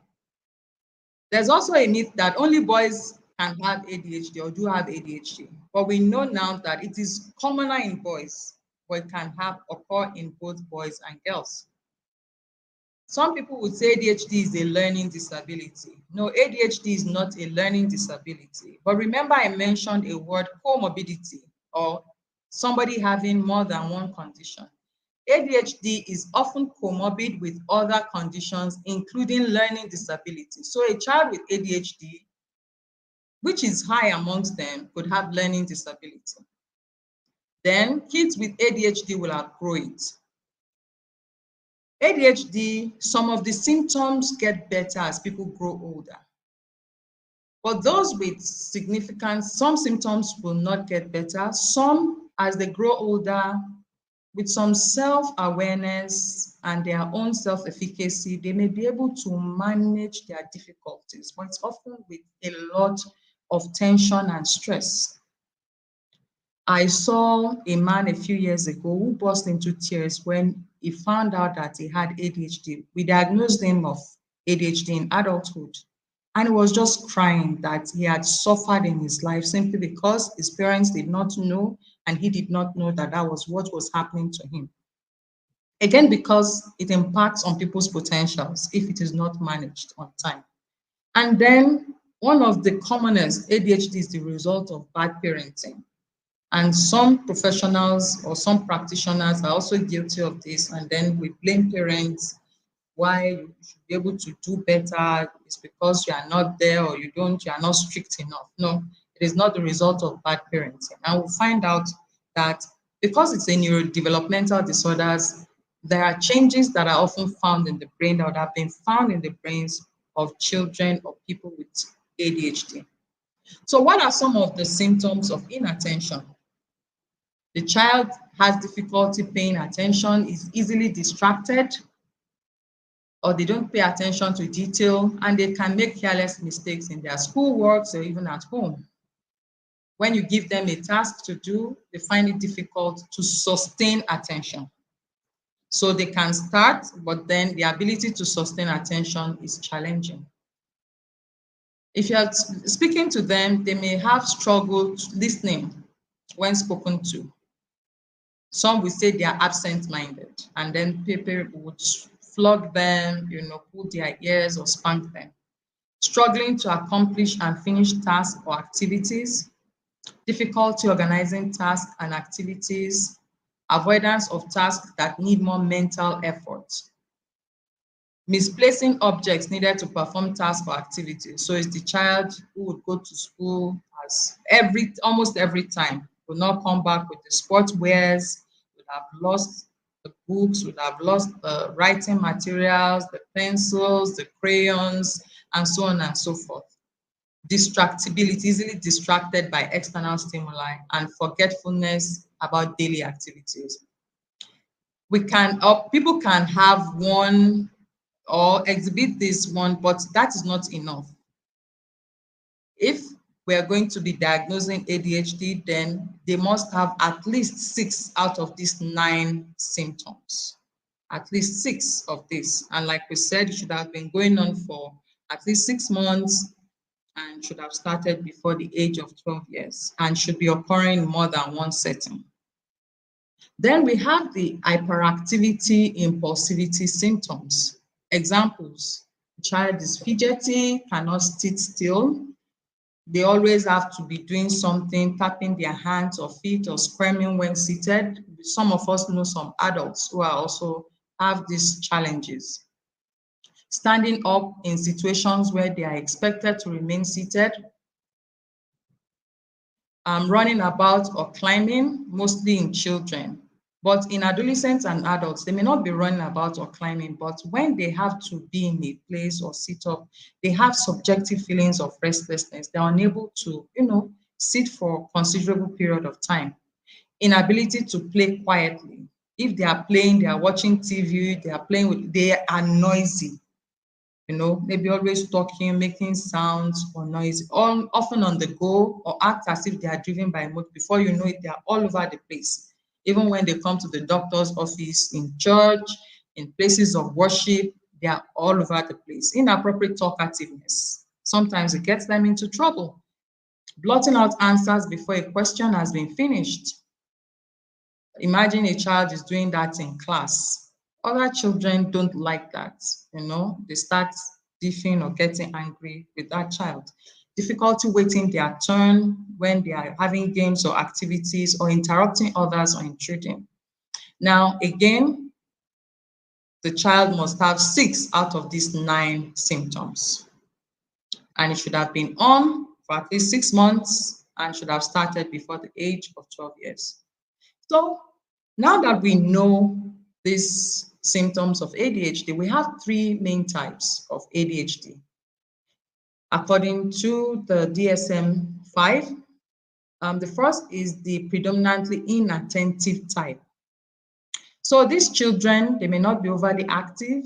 We may miss their symptoms. It's commoner in girls. They may not disrupt in class or other activities, but they are not able to pay attention, and it shows in their schoolwork. What I've found is that children may cope, in primary school, but they often come into attention or notice when they are getting into secondary school, because the academic demands, are increasing, and then they find it more difficult to cope. Then predominantly hyperactive impulsive type. Children with this type show hyperactive and impulsive behavior. Some of them are able to pay attention. This is commoner in boys. And then we have the combined inattentive, hyperactive, impulsive behavior, where children with this type of ADHD show all 3 major symptoms of inattention, hyperactivity, and impulsivity, and it is the commonest type. Thank you so much for listening so far, and I hope we are still together and we are learning. So what are some of the causes of ADHD in childhood? Because, people would be wondering. Again, I'm not going to go into so much details, but just to let us know that there's not one single explanation. There are multiple theories, explanations, and risk factors. And let's look at them. Genetics. ADHD is often a familial disorder. We find out that when we ask, and then mom or dad are saying, oh, I think dad is like that, or my brother, or somebody in the family, when you explain the symptoms, this person used to be like this, so but we thought they were just stubborn or just, more active than all of us. And that means it can run in families, and it is heritable because there are some genes that have been found that can be transmitted, from parents to their children. And first-degree relatives of patients are at 5 to 10 times increased risk than the general population. So if there's somebody in the family, especially a first-degree relative, then somebody else in the family is likely to have it. And then brain structure and functional differences in the brain. Studies have shown some changes in some parts of the brain, such as reduction in volume and cortical thickness in certain areas of the brain. And then there are some neurotransmitters or chemicals in the brain, like dopamine and noradrenaline, that have been found. And then environmental factors. Some of them include when the child is in the mother's womb, we call these prenatal factors, and then perinatal factors around the time, of delivery or in pregnancy. Children with low birth weight, prematurity, at risk of having ADHD. Children who have exposure, if the mothers were exposed to a lot of stress, if they use substances, alcohol, tobacco, and other illicit substances, cocaine, and so on and so forth. Others are obesity in the mother, hypertension in the mother. And that's why I know our gynecologists, they do a lot when it comes to these conditions when a woman is pregnant. And then toxins, whether the child is exposed to it while in the mother's womb or in early childhood. So like lead, which is found in some paints, organophosphate pesticides. Sometimes we use some of these pesticides in our homes. We spray them. The child can be exposed to some of this, and it could be a risk factor and other um, factors. Again, there are more, but for the sake of our conversation. So I like to draw our attention to this also. ADHD needs to be diagnosed by a qualified or trained medical personnel. Why? That personnel is someone who understands childhood development, and the person is able to make a differential diagnosis, because there are many other conditions that may look like ADHD. And this goes for other childhood mental health conditions as well. The well-trained person could be a pediatrician, a psychiatrist, or another qualified or trained medical personnel who has these capacities.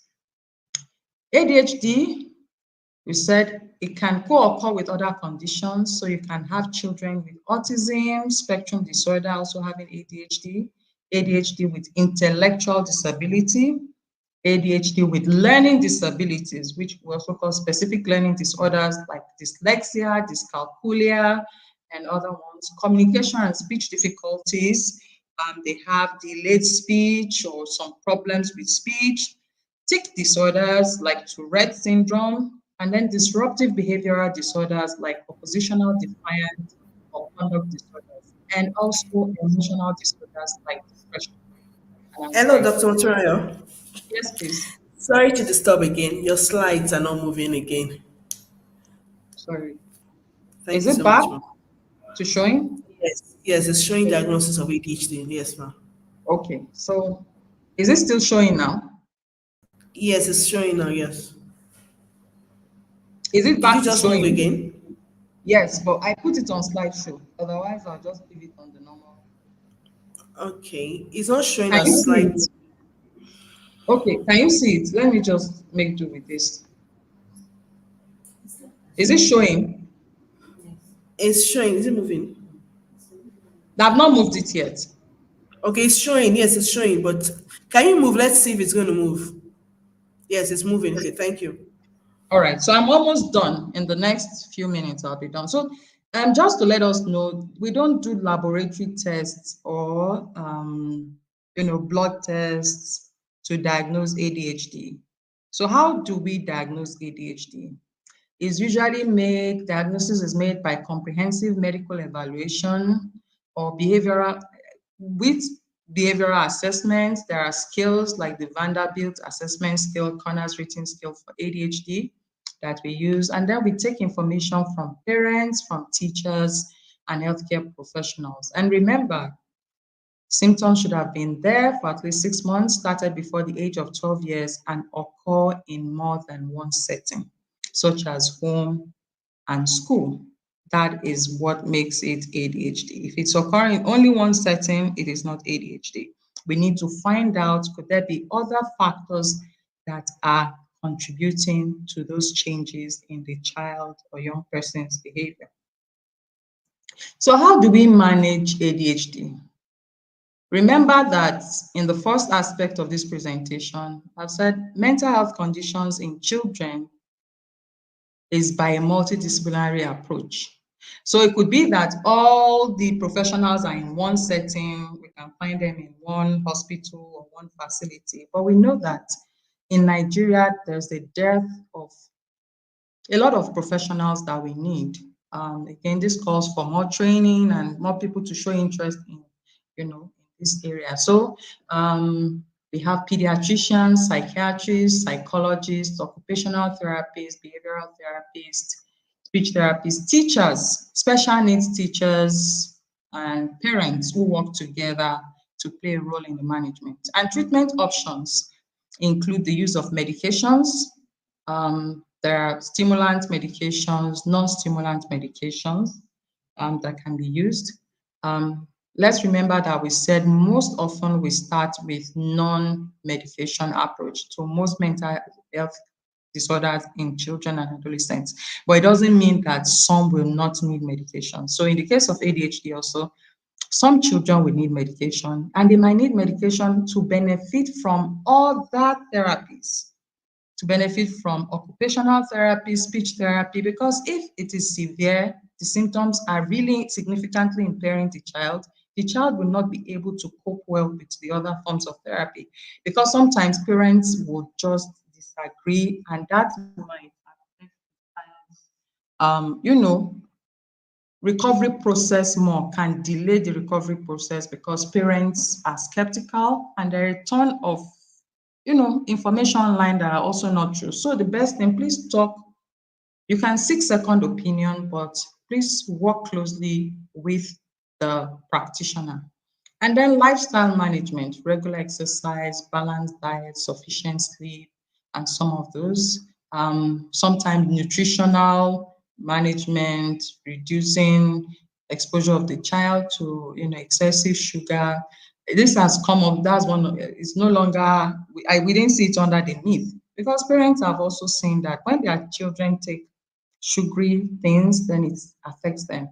One other thing that I didn't add is, some of the things, snacks, cereals, they have a lot of additives that are not healthy. And for some of us who may be following the news, we would have exposure to some of these things happening, especially in developed countries. We don't even know what we are eating in this part of the world. Um, where certain things that are not healthy for children are added into their foods, especially ultra processed foods. Okay. And then, we said teachers and schools are also part of the management because the children must, a lot of time, need support in school. So, educational accommodations, like, would this child need more time? A child with inattention need more time to submit assignments, more time to work on a particular, in class, during tests. For some of them who have learning difficulties, we need to provide accommodations for them. And I'm happy to say that even WAEC has started recognizing this and they accept educational accommodations because some parents don't know. So that is also possible.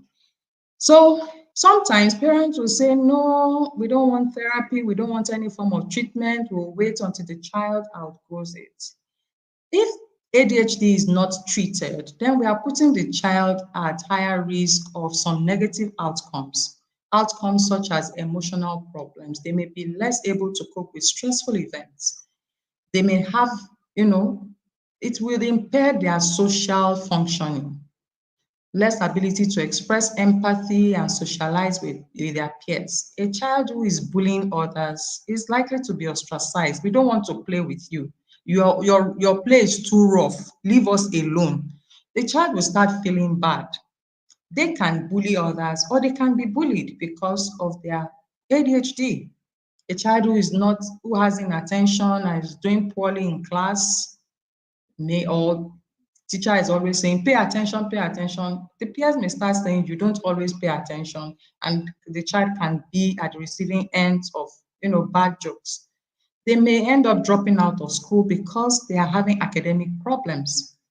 And as they grow older, that would make them, reduce their chances of being employed. Or an adult with ADHD is always not able to arrive at work on time. So on the long run, it affects people's quality of life, lower income, involvement in accidents, especially motor vehicle accidents, because of impulsivity, inattention, conviction for criminal offenses, higher, chances of being imprisoned, substance misuse or addiction, unwanted. Some resort to using substances to cope with their challenges. I've had a few who would use cannabis to cope because they feel it calms them down. But because you are not addressing the ADHD, then the child or the young person discovers that, okay, I think I can help myself. And this works when I use this. So these are some of the negative outcomes. For girls, unwanted pregnancies, high exposure to sexually transmitted diseases, and then all of this can make them to die at a younger age. So finally, I'm sure some of us have heard the word neurodiversity, neurodivergent. So let's just spend 2 minutes to And that will be the end of my presentation. This term was first used by Judy Singer, a sociologist on the autism spectrum, and it was a way to, avoid stigmatizing words like saying, oh, somebody has a disability or a deficit when we are describing people with atypical social, physical, or verbal traits, which people with ADHD have. And this neurodiversity sort of refers to the variety of ways people think and behave. And we know that people with autism, people with ADHD, their brains can work in different ways. For example, some people will say, and that is why some parents tend to miss ADHD because the child can be able to focus in things that they enjoy doing. Maybe it's their favorite cartoon, or they like watching TV, or when they are with a device, or when they are on the computer, or when they are playing a particular sport, they say he pays attention or it settles down. But in all other areas, they are not able to. It still doesn't mean that the child does not have ADHD, whether the inattention type, the hyperactivity or impulsivity type, or even the combined type. So that doesn't mean. So this neurodiversity looks at all the strengths and the challenges and says, okay, this person is not bad, but they may be struggling with some things and they are not neurotypical. They are not like other people who can do things in the traditional way. So examples of people who are neurodiverse are people on the autism spectrum, people with ADHD, people with Tourette's syndrome, which is a form of tic disorder, and people with some learning disabilities such as dyslexia and dyscalculia. I want to thank you all for listening so far as I leave you with my last words. ADHD is not the result of poor parenting or discipline. We've learned more about that. We need to pay more attention, present them so that they can get early diagnosis and treatment because this would improve their outcome and increase their quality of life. Each child with ADHD is also unique and they often require personalized support. If you suspect your child might have ADHD, please consult a pediatrician, a psychiatrist, or a qualified healthcare professional for guidance. We've also learned that children and adolescents can have mental health issues.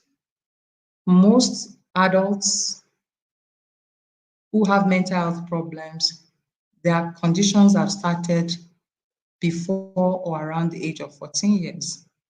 And so when we see some of these warning signs, and because we've learned about the risk factors, we need to be able to present them on time for management. And together as parents and professionals, I believe we can work together to improve the mental health of young people. Thank you so much for listening, and I am open to your questions. Thank you.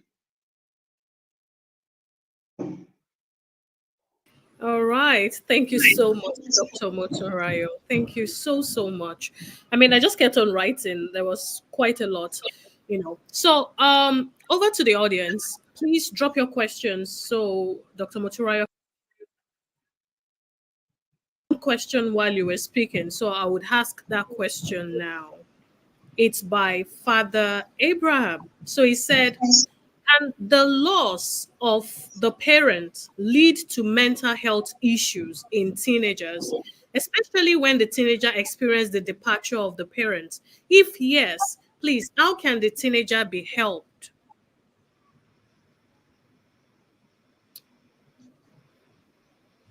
Can I go ahead to respond to that one first? Oh, yes, yes, yes, yes, yes. Okay, all right. So thank you so much, sir, for your question. Um, yes, the loss of a parent is a risk factor because, that's the person the child loves, has always known.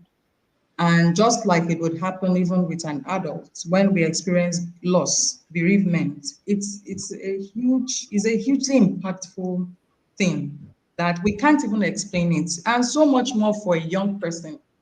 The parent was there today, is no longer there. They have questions. Sometimes they blame themselves, but they won't tell you. There was a family I had to do I had to see all the children. And the mom was shocked. They lost their father, and the mother was shocked to hear that the child was blaming himself. The day before they were going to boarding school. They said they didn't want to go, a set of twins. And their dad said, you must go.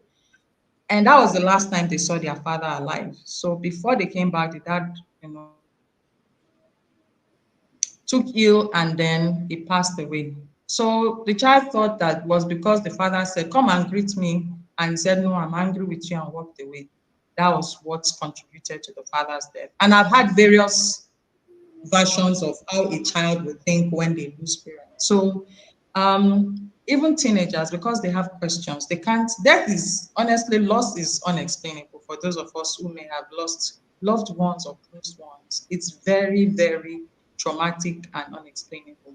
So that grief can, the grieving process, for some, it's not all children, all young people that it would negatively impact their mental health, because especially if they have protective factors, there are other people around.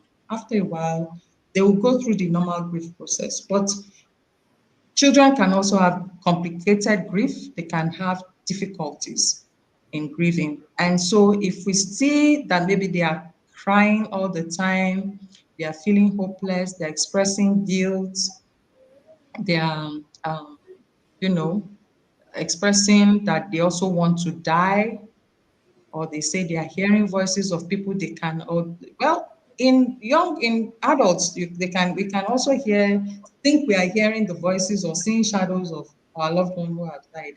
But if we are not very comfortable with what we're saying, or we just want the child to talk to someone, and we don't feel comfortable as parents or their loved ones, we can tell them to just have a session with, a therapist, just to talk about it, because that person is trained to talk about it. But we know that a lot of children will also cope. But yes, it can be a risk factor for mental health issues in young people, especially adolescents. I took a variant of a presentation somewhere, and a father who lost his wife, who was there some years ago, said, oh my God, my son was actually having depressive symptoms, and I did not realize it at the time. Because it was then that he now recalled, he was seeing all the signs of depression that were being highlighted. And he said, oh, he didn't know.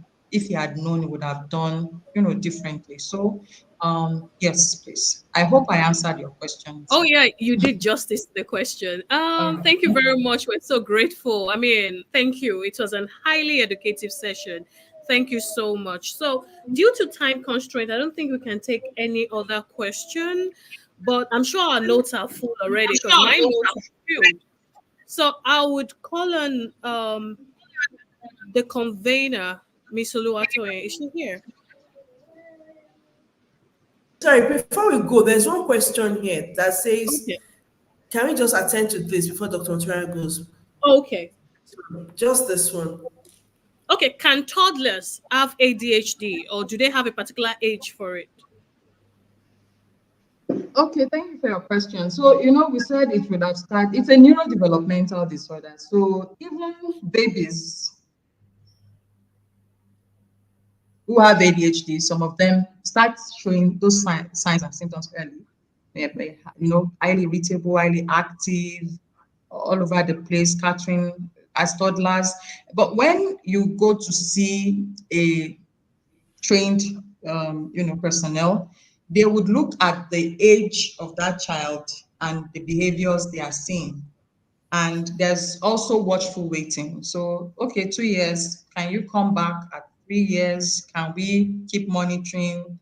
And then things would evolve, because you don't want to, so if there's a suspicion, is to really present the child for an assessment, and the practitioner would look at the developmental age of the child and balance that with whatever signs or symptoms they are seeing. Oh, it's 2 years. Oh, I would expect this to happen at this age. I know that maybe sometimes as first time mothers, some of us, maybe we can get some, people can get worried, because there's a lot of information. So we start saying, oh, is my child exhibiting this? Is my child exhibiting that? Yeah. Okay. Thank you so much. Thank you so much, Ma. You're So, welcome. Dr. Thank you. Mutual, thank you. Please, can we go to the comment section and say thank you to Dr. Mutual? What you've learned, can just type it in the comment section and type and let us know what you've learned. Our second speaker is ready. So let me leave, let the moderator do her job. Thank you. All right. Thank you, Dr. Motorayo. Thank you. Okay. All right, everyone. Coming up next is a psychologist, Mrs. Maria Saliu, and I will just read a brief introduction about her. Mrs. Maria Saliu is a dedicated mental health practitioner with over 8 years of experience, having had the privilege of working at the Olista Wellbeing and Recovery Center, where she developed a strong foundation in supporting individuals on their mental health journeys. Currently, she serves as a child adolescent mental health service practitioner with the NHS in England, where she's committed to providing compassionate care and effective interventions for children and adolescents facing mental health challenges.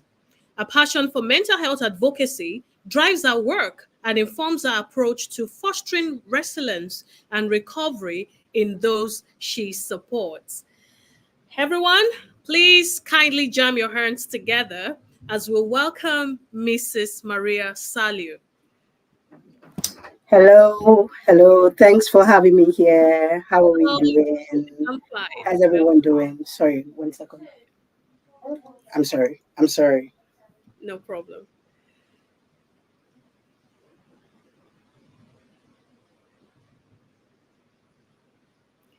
Listen, so when you Okay. have a child, you know what happens. You know the drama. But yes, thanks for having me here, like I said, and thank you to Madam T for bringing this together. And Dr. Motirayo, it was a breath of fresh air to see you if you're still at the background. Um, it was, your wealth of knowledge is so amazing. And just listening to you again after, all these months, it's really amazing. So well done. All right. So I will go straight into my presentation. Um,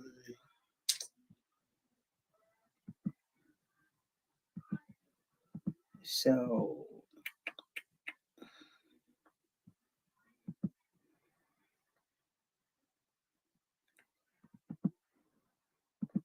I'm just going to open it and share it. I had it open, so hopefully it works. So let's see. Mm, do, do, do. Okay.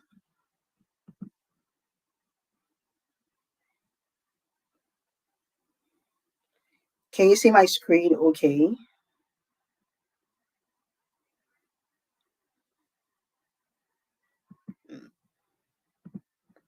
Please let me know. Let me know if you can see it.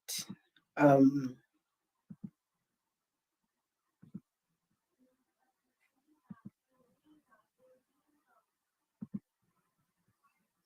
okay, you can't see it. You can see it. Okay.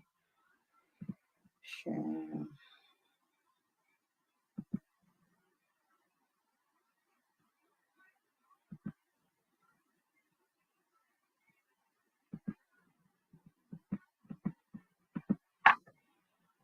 Hello, please can you share again? It went off. Can we see it?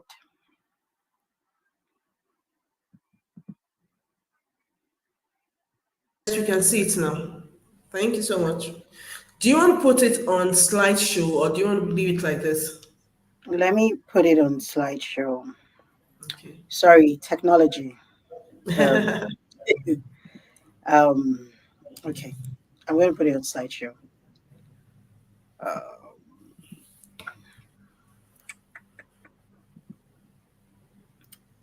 It's what do gone you off mean? again. It's gone off again, yeah? Yeah. Okay. So I think you just leave it like that then. It wasn't me. It's because when I share the whole video, I can't see myself. I'm just seeing the screen. That's what the problem is. So if I share the screen, it's showing me. Okay, so just share it the way it was when you were seeing yourself. Okay, so let me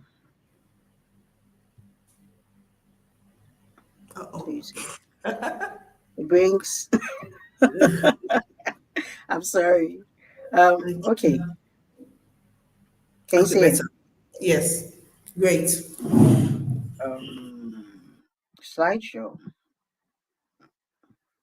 from beginning. The sad part is I cannot see myself and I cannot see the questions, so I can't see any comments. So put me in the know. So it just means like I'm talking to my screen, yeah. Um, but can we all see it?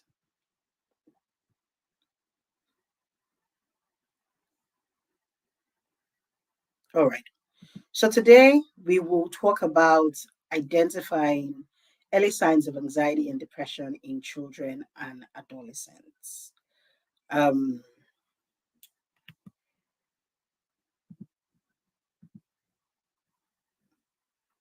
oh, I'm sorry, people. I am so sorry. I don't know what I'm doing again. Um, so Maybe you should just start. Then um,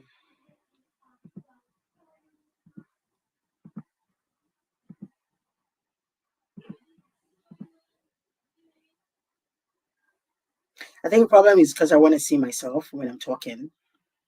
That's my problem. Can we see it? Okay, I'll go ahead.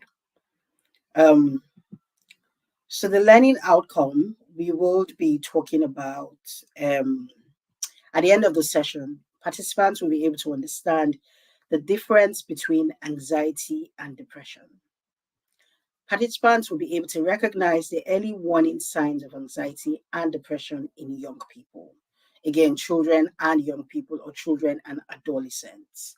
Um, Understand how to support children and adolescents with evidence based helpful materials. Now, a lot of the times we would hear things like, um, oh, I'm depressed, or I'm anxious. So you could find yourself using those words loosely. When you could say things like, oh, I'm anxious, or um, this is happening with me. So sometimes that happens. And in young people and children, we could find ourselves doing quite a lot of that. So I guess what I'm trying to do today is find a way for us to understand what are the early signs if you have a young person, if you have a child or you have an adolescent that is anxious, what are you looking for in that young person to actually say, they're anxious? Now, sometimes for some young people, you could have, oh, my tummy feels funny, I feel like my heart is beating really fast. Sometimes those could be like physical symptoms of them being anxious. And so they will verbalize things like, um, I have a headache, you know. And when it comes to depression, you're looking at things like, you know, isolating themselves, wanting to engage, with other people. You're looking at just feeling sad for no reason, you know. So when you think about anxiety and depression, especially in children and young people, it's thinking about it from a broader perspective. How do you want to know when it's really anxiety and when it's depression? Now, with the role I do at the moment for children and young people, we don't classifyly say depression, because again, we will say, oh, low mood. And low mood in the sense because we feel that children and adolescents, sometimes before it graduates to being depression, where it is, it has a clinical diagnosis, they may experience low mood. So if we talk about adolescents, for instance, maybe, hormones, puberty kicking in, friendships, school. So different situations that happens at that age as an adolescent could make that young person be a lot more low mood per se, you know. So it's really important that when we think about anxiety and depression, for young people and children, is thinking about what are those things you want to try and look out for. So I put this picture here. Ignore my picture. I love it. And so these things are called, or these monsters in quotes, are called worry monsters. And they have like a couple of them. I think they have about five, six worry monsters, and they are used for young people if they are, anxious. They'll say, "Oh, get your worry monster," or you can use this. So some young people will use this worry monster to probably cuddle at night to sleep. Sometimes they could also use the worry monster as a where they write down their worries. And put it so if we see on the worry monster, there's like a line there, so they can put their worries inside the worry monster. You know, It's not showing, please. it's The not slide is showing, no. not Just click on moving. it. No. Where are you? It's showing yours. Oh, okay. Okay. Are you seeing it? Is it showing? Yes, it is now. Thank you. Yeah. Is the slide showing? Hmm, Yes, it is. okay. All right. So I'll move. So I was thinking we'll do like a short quiz. Yeah. I don't know how visible that is, but we know that as children grow up, they would experience different types of fears as part of their normal development. Yeah. And so just thinking about it, and if we can put it in the chat box, I know that I can't see the chat box, but as we do this quiz for the next 2 minutes, I will probably find a way for me to see the chat box. I'll probably turn on my other screen. Um, at what age do you think the following fears will emerge for children and young people? So we have social acceptance, we have away from parents and carers, we have strangers, we have school, we have unexpected and unwanted noise. So if we can link the fear to the correct age, so we've got babies, 5 or 6 year old, and adolescents. If we can link the correct fear to the correct age for us to be able to say at what age do you think that either babies, 5 or 6 year olds, or adolescents would, you know, experience this kind of fear. So maybe we'll do it in probably say 2 minutes. Um, and if you can just pop your responses, just put your responses on the chats. That would be great, please. If you can just put your responses there while I try to just turn on my other screen, so that I can actually see the chat.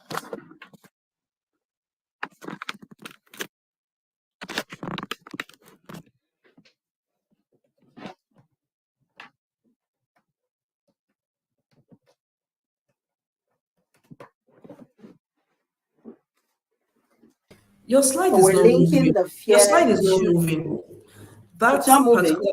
No, can you click on that particular slide that you want us to see? It's not Can you showing see it? here. What we Can you can see it? see is learning outcomes. What we can see is learning outcome. So it hasn't moved still. No. Is it That's not good. doing it? Can you see it now? Still showing us learning outcome. Okay. I've stopped sharing, so give me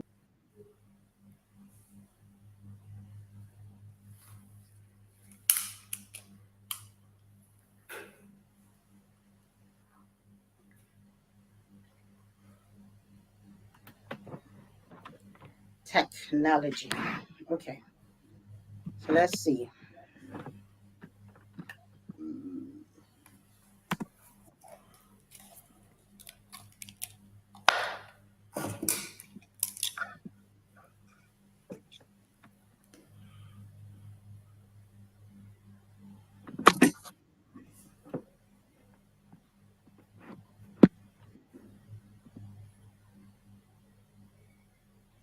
I don't know why it's not moving. Hmm.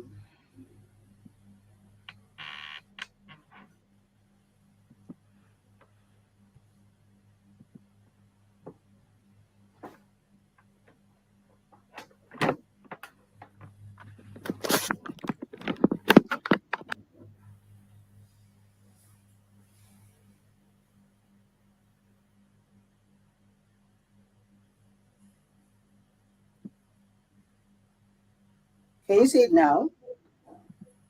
Okay. Yes, quiz. Okay. You've seen the quiz now. Yes. Okay. Thank you so much. Yeah.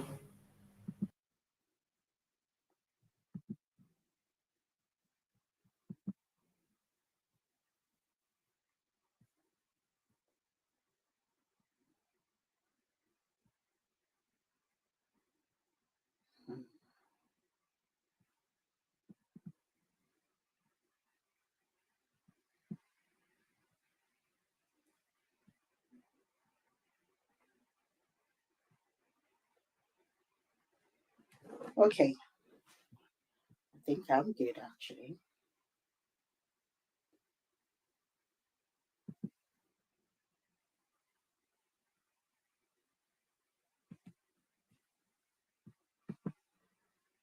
Okay. So if I can just see, okay, I can see some people put in cuddle at night. Um, I'm just trying to look at the screen. Worry Masters. Is any other person responding to the quiz? So if you've responded, you can just put it in the chat so that we can see what you've responded to on the chat.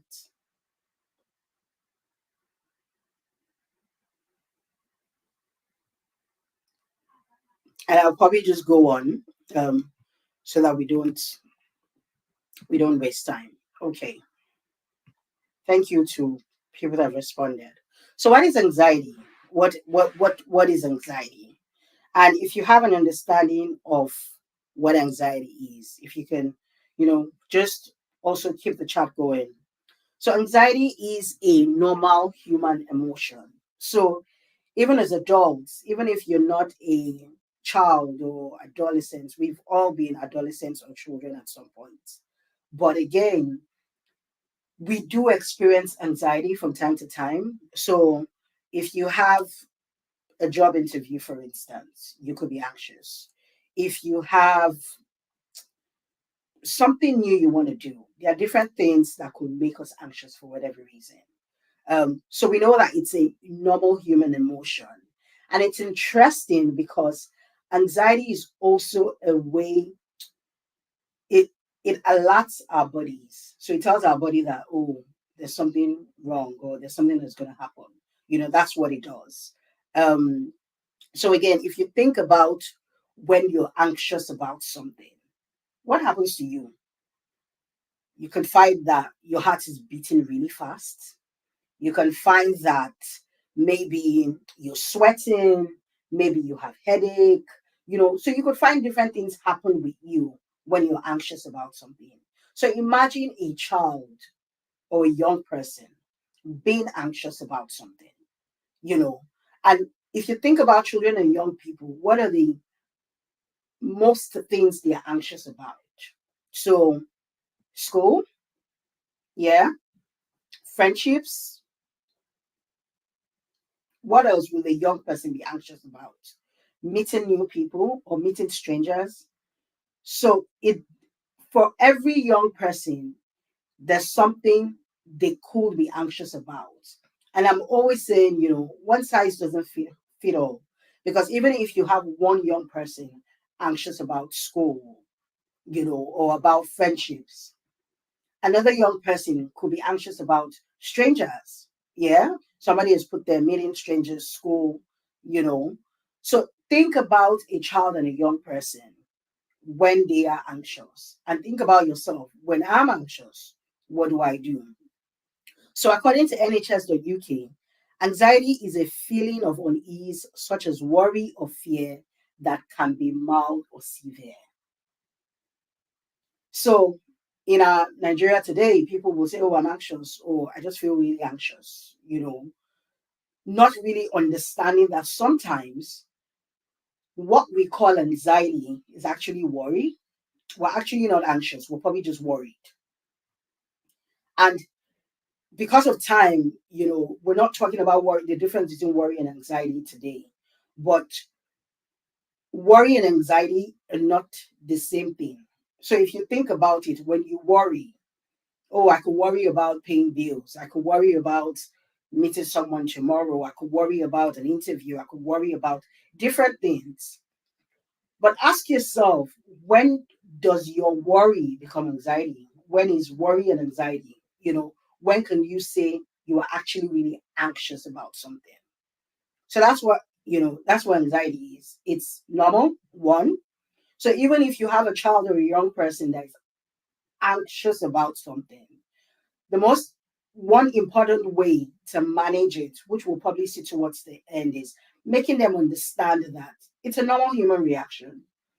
I call it, or research will call it, false accusations that you're in danger or there's something wrong. Yeah. So if we move to the next one, it says, what is depression? So remember when I started, I talked about depression or I talked about low mood. According to Royal College of Psychiatrists, depression is the feeling of sadness that persists for a long period of time and interferes with your daily life and does not make you feel like your usual self. So think about the young people you have around you. And it's interesting because even as adults, sometimes we use the term, oh, I'm depressed. Oh, I'm just depressed. And for those of us that live in Nigeria, oh, this Nigeria is so depressing, you know. But we know that depression, for depression to be depression, if there's a word like that, it has to be with a clinical diagnosis. It has to have persisted for a long period of time. You know, the DSM will say it has to, it has to have persisted 2 weeks or more. Constant feeling of sadness. You know, Madam T has put feeling of sadness that affects your daily life. So when we make this what's it called, these definitions, think about it as a young person or young people around you that you feel like they're depressed or you feel like they're sad. you know how would you be able to tell if they are not just sad but they are depressed or they have low mood, persist for a long time? Now, the next one says depression would occur in about 2.1% of 5 to 19-year-olds. 2.1% of 5 to 19-year-olds. Is that not interesting? So, are we saying that, if you, those of you that know how to do the math, if you do 2.1% out of every 10 or 25 to 19-year-olds, are we saying depression will occur? And we know that the world we live in today, for the young people in this generation, there's so many things that grabs their attention that could keep them in a depressive state. From social media to family to, you could go on and on about factors that could make them feel depressed. The last one says depression will interfere with relationships and activities. So it persists for 2 weeks or more, lack of energy, lack of sleep. So imagine you have this young, bubbly 8-year-old or 9-year-old about to get into high school. She's full of life, she's bubbly, she's all over the place, she's doing all sorts. And so this young child of yours, or this young person, your niece, your nephew, whoever, goes into high school. And you notice that maybe Darasimi, let me just use that name. Dara Simi liked to go out with her friends, liked, not necessarily the life of the party, but Dara Simi was a bubbly young girl. And you all of a sudden notice that when you ask, "Oh, Dara, you know, going out?" She's like, "Oh no, I don't want to go out. Oh no, sorry, I don't want to go out." She stops eating, you know, she stops coming out of her room, you know. Will that ring a bell? Will that make you think, hold on a minute, what has happened? Or would you say, oh, it's because she's becoming a teenager? Maybe it's her period. Maybe it's puberty. What is it that is going on? Bear in mind that we're talking about early signs. So how do you know Darasimi has changed? How can you tell that Darasimi's change is not low mood or it's not depression? How can you tell that when Darasimi feels that way, it's more? I'm going to play a video for us, and that video is a short video. It talks about fight, flight, and freeze. And that's what happens when a young person is anxious about something. What happens to the brain? What's the false accusation that does happen to the brain when that young person is anxious about something? I hope he plays. I really does hope he plays and you guys can hear.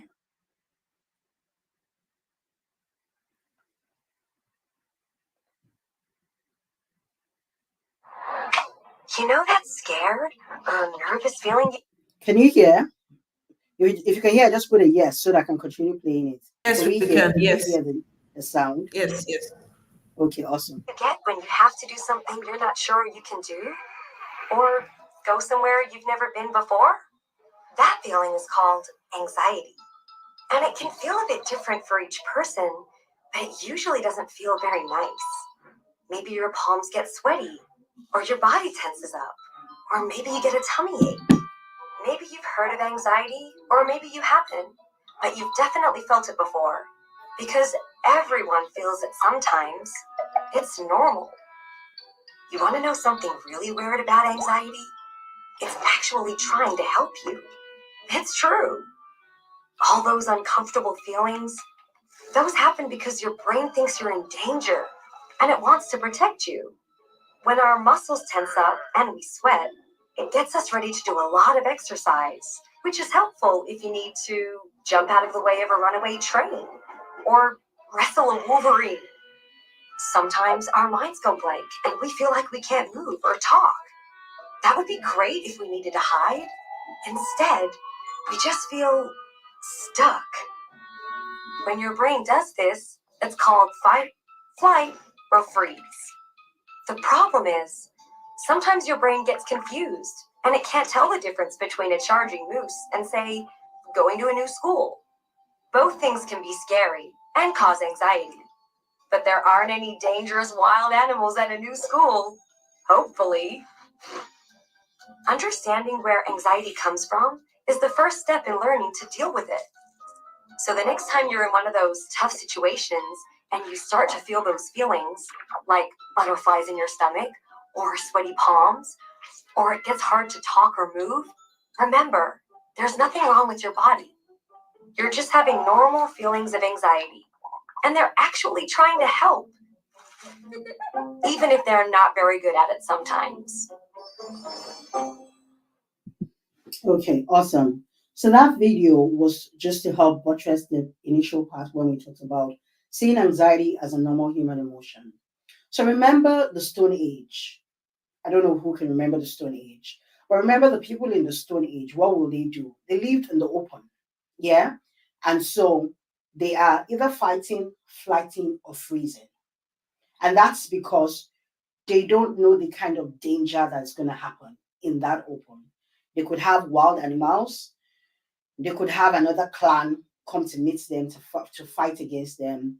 They could have different things happening in the open. So they're either doing three of those things. So even your child or your adolescents, when they feel anxious, so if you have your child that feels anxious, or anyone you know that has that anxiety at that age, they're doing three of those things: fighting, flighting, freezing. There's also fun, FAWN.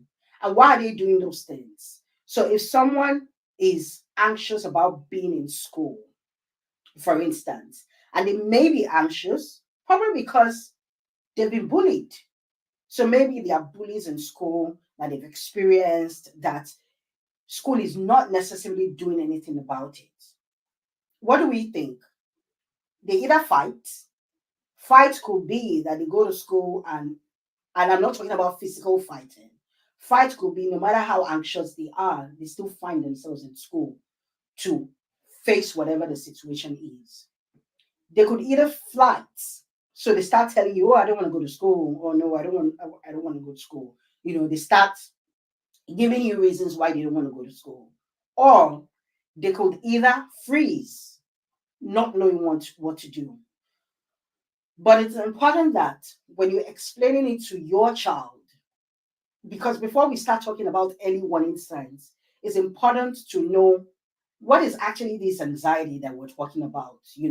It's in where we come from in Nigeria, or wherever anyone is streaming in from. What's anxiety? Is it a normal thing? Is it a mental health difficulty? I remember when I used to work in the US, some years back. And I remember did see someone, and they were like, "Is anxiety a mental health problem?" It's not anxiety. But we know that when anxiety starts to interfere with your daily living, so when anxiety is interfering with that young person, that child, with that adolescent, not making them to be their usual self, not making them to go to school, not making them to eat their food, not making them to play with their friends, not making them to play with their siblings, when they're getting a lot more aggressive, because of the way they want to express how anxious they are, then it's a problem. It doesn't necessarily mean, do they need a diagnosis for it? It may just be that, it's interfering and they need that help and support. Okay. So, symptoms. Yeah. And I wanted us to discuss. So, I'm going to need people to put things in the chat box. Yeah.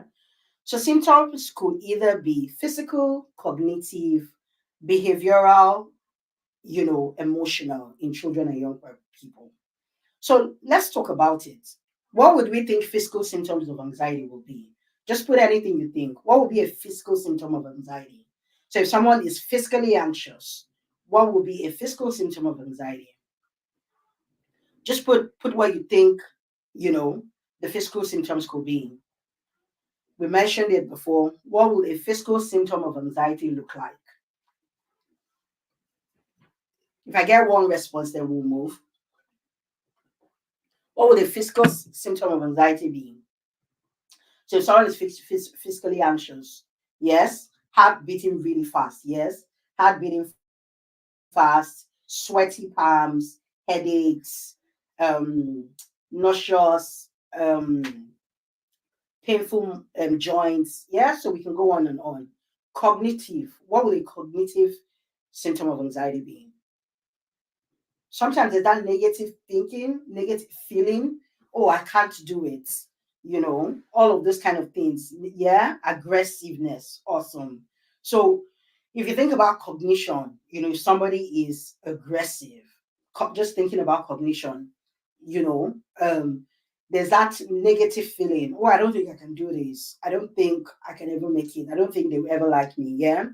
Emotional. If somebody emotionally, what would be a sign or what would be a symptom of anxiety and depression? Emotional. What do we think? Emotional, maybe crying, yeah, negative thinking, crying, um, avoiding things, yeah, good. Then if we go to behavioral too could be avoiding things, not talking to people. Yeah, so we can go on and on talking about the symptoms of anxiety and depression. For depression, it could be social isolation. The person doesn't want to speak to people. They're not eating, they're not playing. So when you notice those kind of behaviors, you begin to think, oh, okay, what's going on here? What's going on here? What's going on here? All right. So I intentionally put the pictures there. And I put the pictures there because I wanted us to guess. Picture one. So we're talking about types of anxiety. What do we think picture one is? I didn't want to put the names in talking about types of anxiety. What do we think picture one is? What is picture one when we talk about types of anxiety?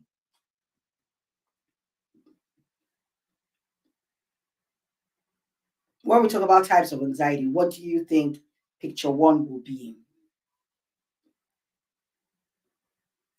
I need this group people. Eh? I need people to give me small ginger, please. What do we think picture one is? Types of anxiety. That father and that child. What do we think? A father and a child holding on to the father, like, I'm not going to let you go. Yeah, amazing. Separation anxiety. So that's the type of anxiety. The child holding on to the father. It could be that the father is, you know, dropping them at home. Yeah, fear of being left alone. So that could be separation anxiety as well. Thank you. Thank you, Timitayo. Thank you. Thank you, Sheon. Thank you. The second one, what do we think? It says they are anti-anxiety pills, but I'm afraid to take them. Take a guess? What do we think the second one will be? So this person is saying they are anti-anxiety pills, but I'm afraid to take them. What do we think? What do we think the second one could be? Anybody? Anybody that gets it, maybe I'll send Madam T. She'll send something to. She'll give you gifts. No, that's not the correct answer. Anybody that gets it. Fear. Okay. So the second one I'll give way because of time. Is generalized anxiety. So God. So we hear that because that's a big one. When people are anxious, one big thing they will talk about is God, which is like general anxiety. They're anxious about different. There's no specifics they're anxious about. Good. They are anxious about anything and everything. Yeah. Okay. So the third one. Some of you were giving me the third answer for the second answer. So I've given you guys this third answer. Some of you were giving me the third answer for the second answer. So what do we think the third one is? Because some of you were giving me the third answer for the second one. So that's a giveaway. That's a giveaway for that one. So what do we think the third one is? What were you thinking they were together? So the third one is phobia or fear, yeah? Phobia or fear. And you have a lot of young people. I remember I've seen a couple of young people. I have a young person at the moment, she had fear or she had phobia for food. She wouldn't eat. I had another young person that had fear of something else. So there's that constant fear of phobia of something. you know. And so when that young person has that fear or has that phobia, some people have phobia for spiders, some people have phobia for dogs. I have a young person that's saying that had phobia for dogs. So when he sees dogs, he becomes really hysterical and it's difficult to calm him down. And sometimes you see that anxiety in young people where they are scared, you know. It may not necessarily mean that they've had any sort of negative experience. It may just mean that they have their anxiety and they're scared of it. The fourth one, what do we think the fourth one is? I feel like this fourth one is pretty easy. What do we think that fourth one is? Like, if you look at the picture very well, what would you think? Yeah. And I like what the heading says. They say, honestly, so the two guys are saying, or the two turtles are saying, honestly, I don't know why I even bring Harold to parties. So what will we think? What's going on with Harold? Because Harold looks like he's chickened out. It looks like he's inside, in the party, and everyone is trying to have fun and catch their breath. But Harold is just by himself. So what do we think is going on with Harold in a party?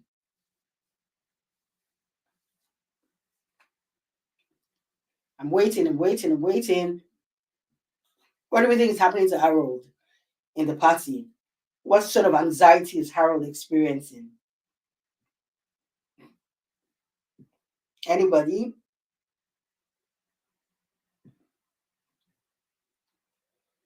Yep, yep, yep. Amazing. Social anxiety. That's what it is. Social anxiety.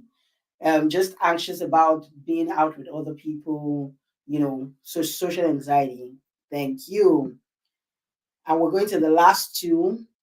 So the first one, I'm just going to give it, um, talks about OCD. OCD is, you know, a form of anxiety as well. And it's interesting because I'm seeing a lot of, in short, on my caseload at the moment at work. I think I have about 5 people, 5 children and adolescents, 5, 13, 14-year-olds with OCD.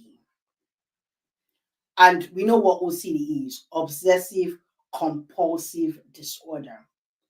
You know, the rituals they have to do, the things they have to do, the compulsion, the obsession, switching on the light, switching it off back on, washing your hands, making sure you do a certain thing because there's the fear that something bad will happen if you don't do it. So that constant, you know, constant feeling of doing that is there as well. Okay. Then the last one talks about PTSD. PTSD is post-traumatic stress disorder. And when Dr. Motoria was talking about, when she was speaking, and somebody had asked a question about, if someone's child dies, can they have like mental health difficulties and all of those kind of things. One of the things that could happen to that child could be PTSD because they've gone through a trauma, losing your father, losing your mother, losing a loved one could be really traumatic. And when you go through that sort of trauma, it could affect that young person that if they don't get help, it will make an impact in their life in the long term. So PTSD, even as adults, we do experience some level of PTSD, and sometimes it plays a big impact on that child's life. Good. So early signs of anxiety and depression. And it's important to know that this list I've put here, is the barest minimum. Barest minimum. We can go on and on and on about, the list. But this is the barest minimum of the list in knowing what are the signs if that young person, if that adolescent, if that child is anxious about anything. How do I know? How do I know what to do? To be able to help that child or manage it. So for anxiety, difficulty concentrating, lack of sleep or keep waking up at night, constant worry of negative thoughts, complaints of tummy aches or feeling unwell, feeling tense and fidgety. So it's not necessarily that if the child is experiencing this, it might not be another thing. It may not just them being anxious. But I guess what we're saying today is when you see the signs, they are red flags to think is it that they're just anxious. Sometimes you see some kids with fiddle, they probably fiddle. I had a young person that when she's anxious, she bites like her top. So she's beating her top so much that she rips off her school uniform, you know. So her teacher had to get her like a dummy chewy something to put on her neck so that when she feels really anxious, she can chew on that thing so she doesn't spoil her shirt, you know. Sometimes you see some kids just do this with their hands, do this with their hands, do this with their hands over and over again. Sometimes some kids will wake up in the morning and say, "Oh, my tummy feels funny." They just have that feeling of being funny in their tummy, not necessarily because anything is happening or they've eaten something else. And for depression or low mood, feeling down, sad or flat, you know, when you see that child or when you see that young person, you can't really get a smile from them. You can't get a genuine smile coming from them. There's just there's just that blank feeling. You're not connecting. In mental health terms, we'll say things like, oh, his affect is flat, His affect is not reactive. His affect is just there, you know, feeling numb. So sometimes for younger people, for older people, adolescents, you know, they'll constantly tell you, oh, I feel really sad. I just feel empty. I just feel nothing's really happening with me. You know, they'll tell you they feel worthless, they feel hopeless, they'll constantly sleep. So they're always tired, always tired. They go to school, they're sleeping, they come back, they're sleeping. They don't want to leave their room, they don't want to talk to anybody, you know, they don't have energy for anything. um, they avoid friends, they avoid anything that will put them in any sort of social interaction. So, for especially for adolescents, it's almost an effort to get them to do something. So, if you notice that child that's, you know, because sometimes what we do is we could tag mental health difficulties as bad behavior if we don't have an understanding of it. And it's not bad behavior. It's just that that young person is really struggling. It's not like it's a bad behavior. But because if we're not aware and we don't know what these warning signs are, it's easy for us to try to beat the mental health difficulty away out of the child, not knowing that it's not about the fact that, you know, it's bad behavior. It's the fact that they are really, really struggling. So sometimes you can see it even in their schoolwork. You know, you get reports from your teachers to say, oh, he's not concentrating in class, he's zooming out. You know, Dr. Motoria was talking about, you know, ADHD. And it's interesting to know that because when a lot of the young people I see on my caseload, they've got or on the waiting list for a diagnosis of ADHD or autism. But because people don't understand how much this, you know, spectrum or this new diverse is being affected by their mental health difficulties, they will treat them in a different way and they never get the help or the support that they need. So it's important to have a third eye, you know, especially if you notice a rapid change in that child and young person's behavior. If there's something they used to do before and they're not doing it the way they should do it, then it's important for you to, is there something wrong? You know, what's going on with this person? It's really, really important for us to do that. Okay, so I'm almost there, like really almost there. So how do you talk to a child or adolescent about anxiety and depression? I know in the world we live in, and when I say the world we live in, I'm talking about Africa, African parents, you know, mental health difficulties, it's not, it's still an evolving process in our world.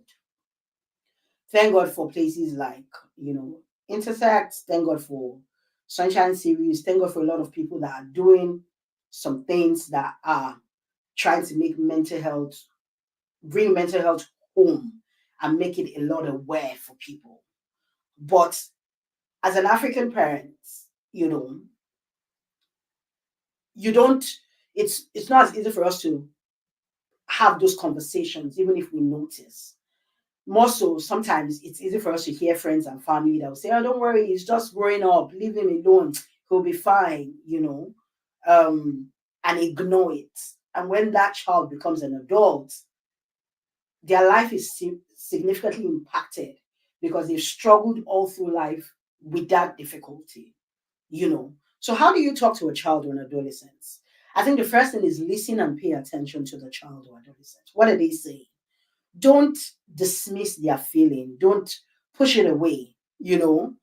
Normalize the anxiety, like we said. We did watch the video on normalizing the anxiety. So, normalize it, make them understand it's a human reaction to situations. Um, Let them know that being anxious is normal. It's normal to be anxious. But at the end of the day, if that anxiety is impacting on their lives and it's affecting them, then it's thinking about, do you need to seek help? Because sometimes you could have that child or adolescent not want to speak to you. Maybe they're even anxious about you. Maybe there's something you're doing that's making them anxious. You know, maybe is something somebody else has done and has told them, don't tell anybody about it, and they're anxious about it. Again, it could also be that they've gone through stress, they've gone through trauma, and they are showing those signs of anxiety. So normalize it. Second thing is praise the child or adolescent's ability to share their feelings. It's hard at their age to speak up. So when they do tell you that they are anxious, or when your child says, "Mommy, I think I'm depressed," or I just feel low most of the time, it's important for you to acknowledge, praise what they've said. Don't push it away. Don't make them feel like, how can you be, why are you sad? Why are you sad? You are living in this house, you are eating 3 square meal, you are doing, because it's easy for us to do that and say, oh, you have clothes to wear and you're going to the best schools, everything is okay for you. Why are you sad? Don't push that away, because when you do that, you don't give them an opportunity to express themselves to you. And sadly, when people, or when young people, especially adolescents, struggle with their mental health difficulties, if they're not channeled into the right direction to seek professional help and support, they will go another way, which could be drugs and alcohol to use to cope with that feeling, which could end up becoming a disaster. So make make your conversation, be that person that would know. And I'm not just talking about in your own small group, wherever, in church, in school, wherever it is. If you've noticed a particular young person that constantly comes in and is quite low and it's always feeling a type of way, don't say, oh, it's really a quiet person, it's just quiet. It may be way above that person being quiet. There may be more to it. But if you don't ask, you don't know. The third thing is work together with the child or adolescents to prevent any barriers. If professionals need to be involved, please seek help. It's important. And I can't overemphasize the importance of seeking help, for your child at a young age. One of the things I like about the West, or one of the things they try to do a lot of the time, is they focus a lot more on prevention than treatment. That's their focus. Prevention than treatment. Because again, their feeling is if we prevent this at a young age, we will spend less money in treating any sort of problems. So if we can focus on preventing from the grassroots, and Dr. Matera said something about, when she was talking about ADHD and ASD and all of that. She says the child could cope in primary school, they could do well, but when they get into high school, it's a struggle because there's the big academic, demand on them. So even kids or children or young people with mental health difficulties like anxiety and depression, it's same, because they could do absolutely well in primary school. And that's because in primary school they're nurtured, it's a smaller group, they're being cared for, they're being moved around. And once they're getting to high school, it's like boom. And that child is thinking, come on, hold on a minute, what is going on here? But because over time they've voiced out, but the adults around them have just not paid attention to it, then when they get into high school, they struggle. So it's important that you work together, work with that young person, reassure them that you're going to give them that actual support that they need. And my last slide is a video, just to do a recap on all of the things that I'd mentioned. I don't know. I hope I've mentioned quite, and if you have to ask your questions, it's fine. But I wanted to just make sure that whatever I've put together, it's simple enough for us to understand what are the things I'm supposed to kind of look out for. So I'll play the video. And this is by Anxiety is something that we all experience, and it's good because it's our warning system, a bit like a car alarm. But just like a car alarm becomes less useful if it goes off every single time somebody walks past it or every time the wind blows, if our anxiety system becomes a bit too sensitive and we start feeling lots of fear and worry in lots of different situations, that might be an indication that we might need to seek a bit of help. In your child, you might notice them being more clingy than usual, or more irritable, or maybe they're saying they don't want to go to school. You might notice your child complaining a lot more of headaches or stomach ache, or just generally not wanting to engage in the activities that they used to enjoy. A parent should seek more immediate help if they notice that their child is becoming particularly withdrawn, say going to their bedroom and not wanting to come out, if their anxiety symptoms start deteriorating quickly and you become particularly worried, if you notice that they are self-harming or they're expressing kind of thoughts about suicide, or if they're having flashbacks about a previous traumatic event, those might be reasons why you want to seek help more urgently. And to do that, you should arrange an emergency appointment with your GP, or you can call 111. And if you're immediately concerned about their safety or the safety of somebody else, you should call 999, or you should go to your nearest emergency department, where they will have trained mental health professionals there who can help. We're going to talk now about some ways that you as a parent might be able to help your child manage their anxiety. And the first point we're going to talk about is helping your child to get the worries out of their head and down onto paper. If they don't feel able to write it down themselves, they can share it with you and you can write down what their worries are. To do this, you really need to try and get your child to talk about what's causing them anxiety and what the worries are in their head. You might be able to track this over the week, writing down the themes of some of the things that are worrying them. And then you can share this with a professional when you do get an appointment with them. Helping your child to get the worries out of their head, it helps put it into perspectives and actually cools down some of their emotional temperature. It can actually reduce some of their worries. Our second tip is identifying vicious cycles of worry and then how to challenge those thoughts. As psychologists, we talk a lot about vicious cycles. A vicious cycle is when we have often a negative thought that then causes us to have a particular feeling, in this case maybe anxiety or worry, which comes with some physical sensations, like maybe our heart starts beating faster, or we feel sweaty, or we feel clammy. And because of that, we might then be tempted to do something. For example, leave a situation, or maybe we'll get irritable, or maybe we'll shout. And the more we do that, the more we have the anxious thought and the more we feel anxious. So once you've identified a vicious cycle, say for example around going to school, is there a more balanced and realistic way you as a parent can help your child see their thoughts? One important thing to remember when thought challenging is to encourage your child to come up with their own balanced or alternative way of looking at the situation, rather than you going in as a parent and offering a different situation, because your child might find that quite invalidating to the things that they're worrying about. The third tip that we're going to be talking about is addressing the avoidant behaviour that's quite common with anxiety. It's really common for everyone, children and adults, when they're feeling anxious to want to escape the thing that's causing them anxiety. And that escape we call avoidance.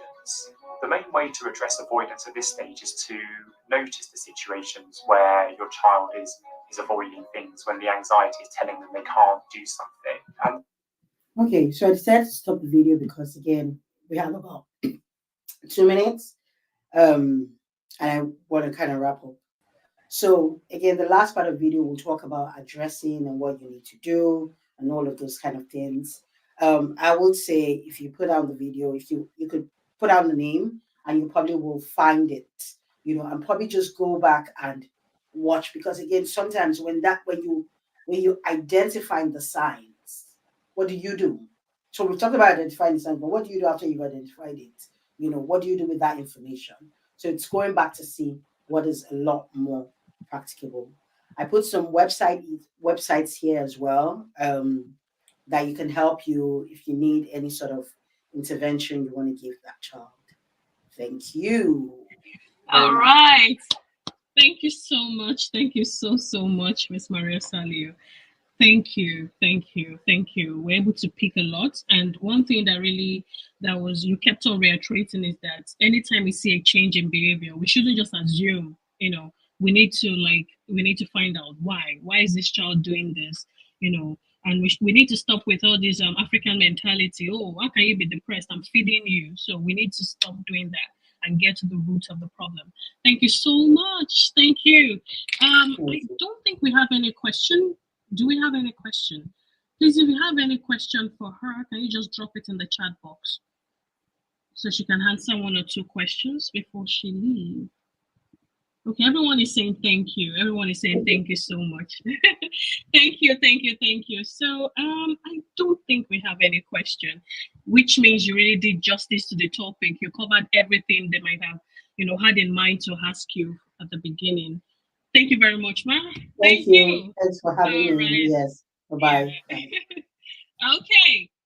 Okay. So we're going right to the next speaker. I want to believe the next speaker is available, is already here waiting for us to bring them on. Oh yeah. Oh, okay. We can hear you, Hello? Ma.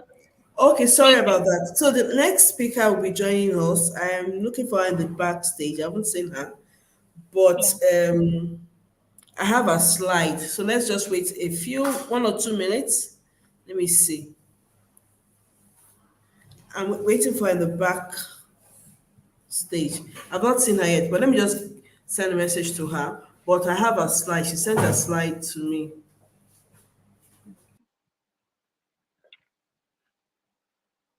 Okay, she's here. You can entertain questions. Okay, she's yeah. here. So let's just go straight to her. So we can do our Okay. So introduction here. Thank you. all right. So our next speaker is Dr. Vivian Okoye. She calls herself the mind healer. So you can imagine what we have in store for us today. So Dr. Vivian Okoye is a prominent expert in the field of mental health, trauma-informed care, and parenting education in Africa. She's also a researcher who is passionate about understanding neurodiversity and leading conversations to foster the inclusion of neurodiverse people from the Africa and ethnic minority communities in the United Kingdom. Dr. Vivian is also a certified mental health first aider from Mental Health First Aid England and UK trained facilitator. She's also a board member of a UK charity, Afrikindness, where she leads the award winning Neurodiversity and Inclusion Project.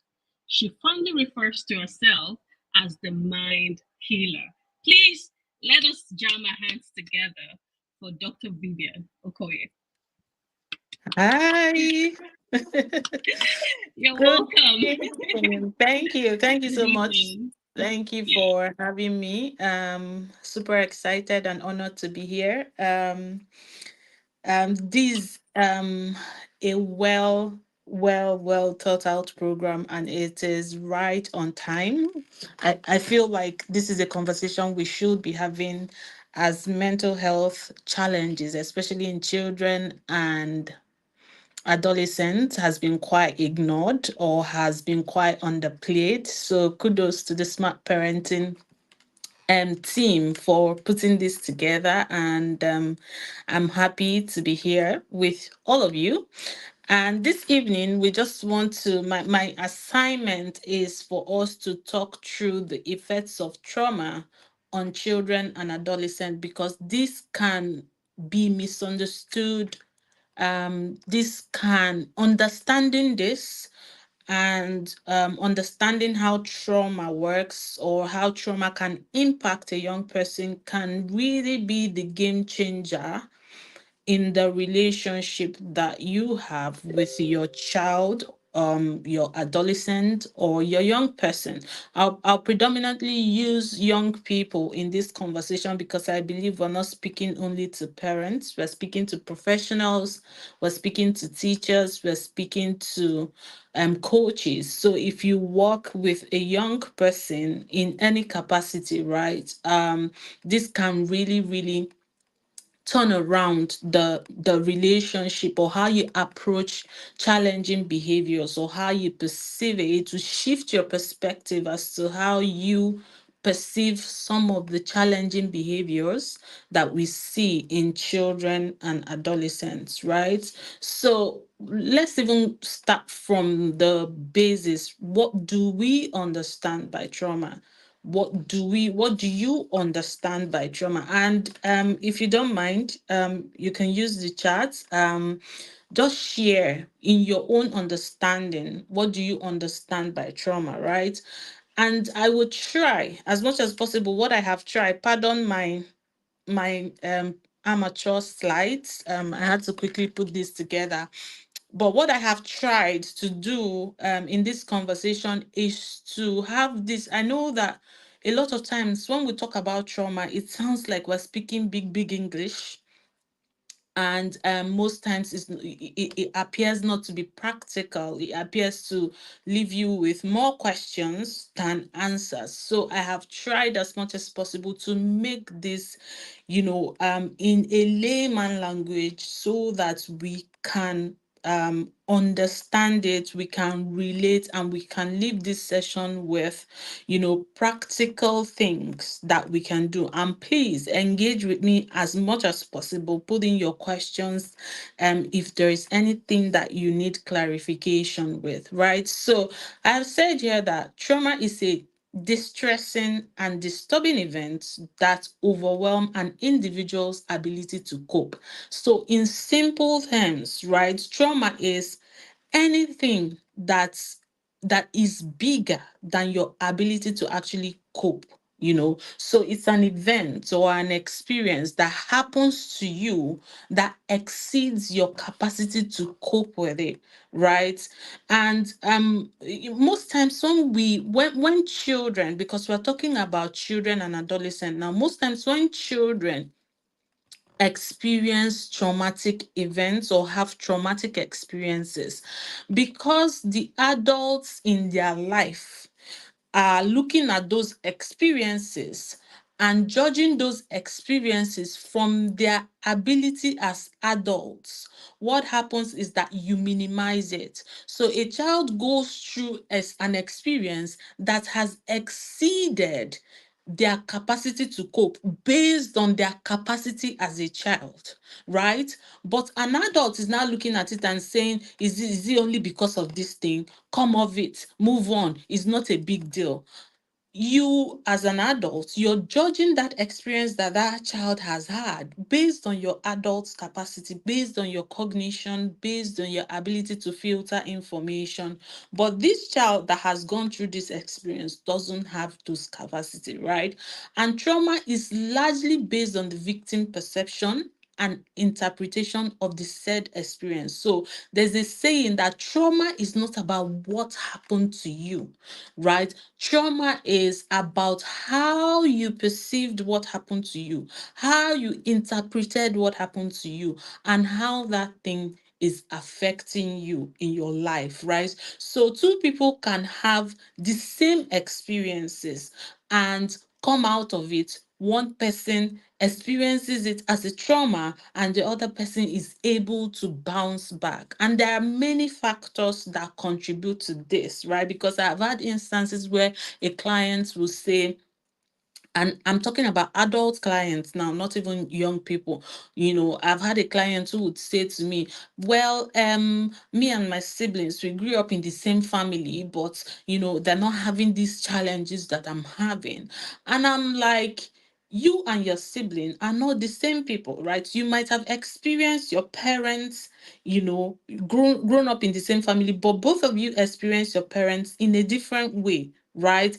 And it all depends on what support you had to go through that process. The same thing with children. So it depends on, let's say, if a child is experiencing a traumatic experience at home, right?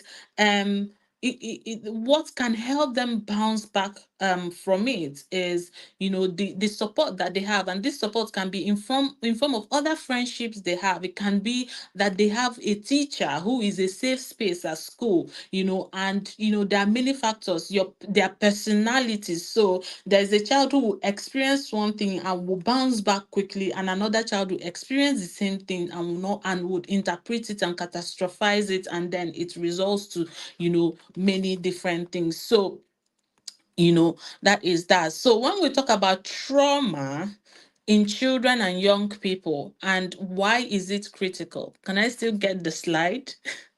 Right? Trauma in children and young people. Why is this critical?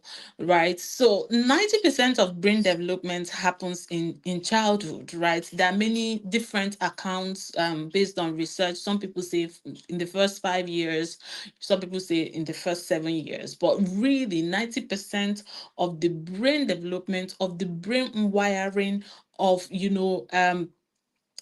the brain forming the neural pathways happens in childhood.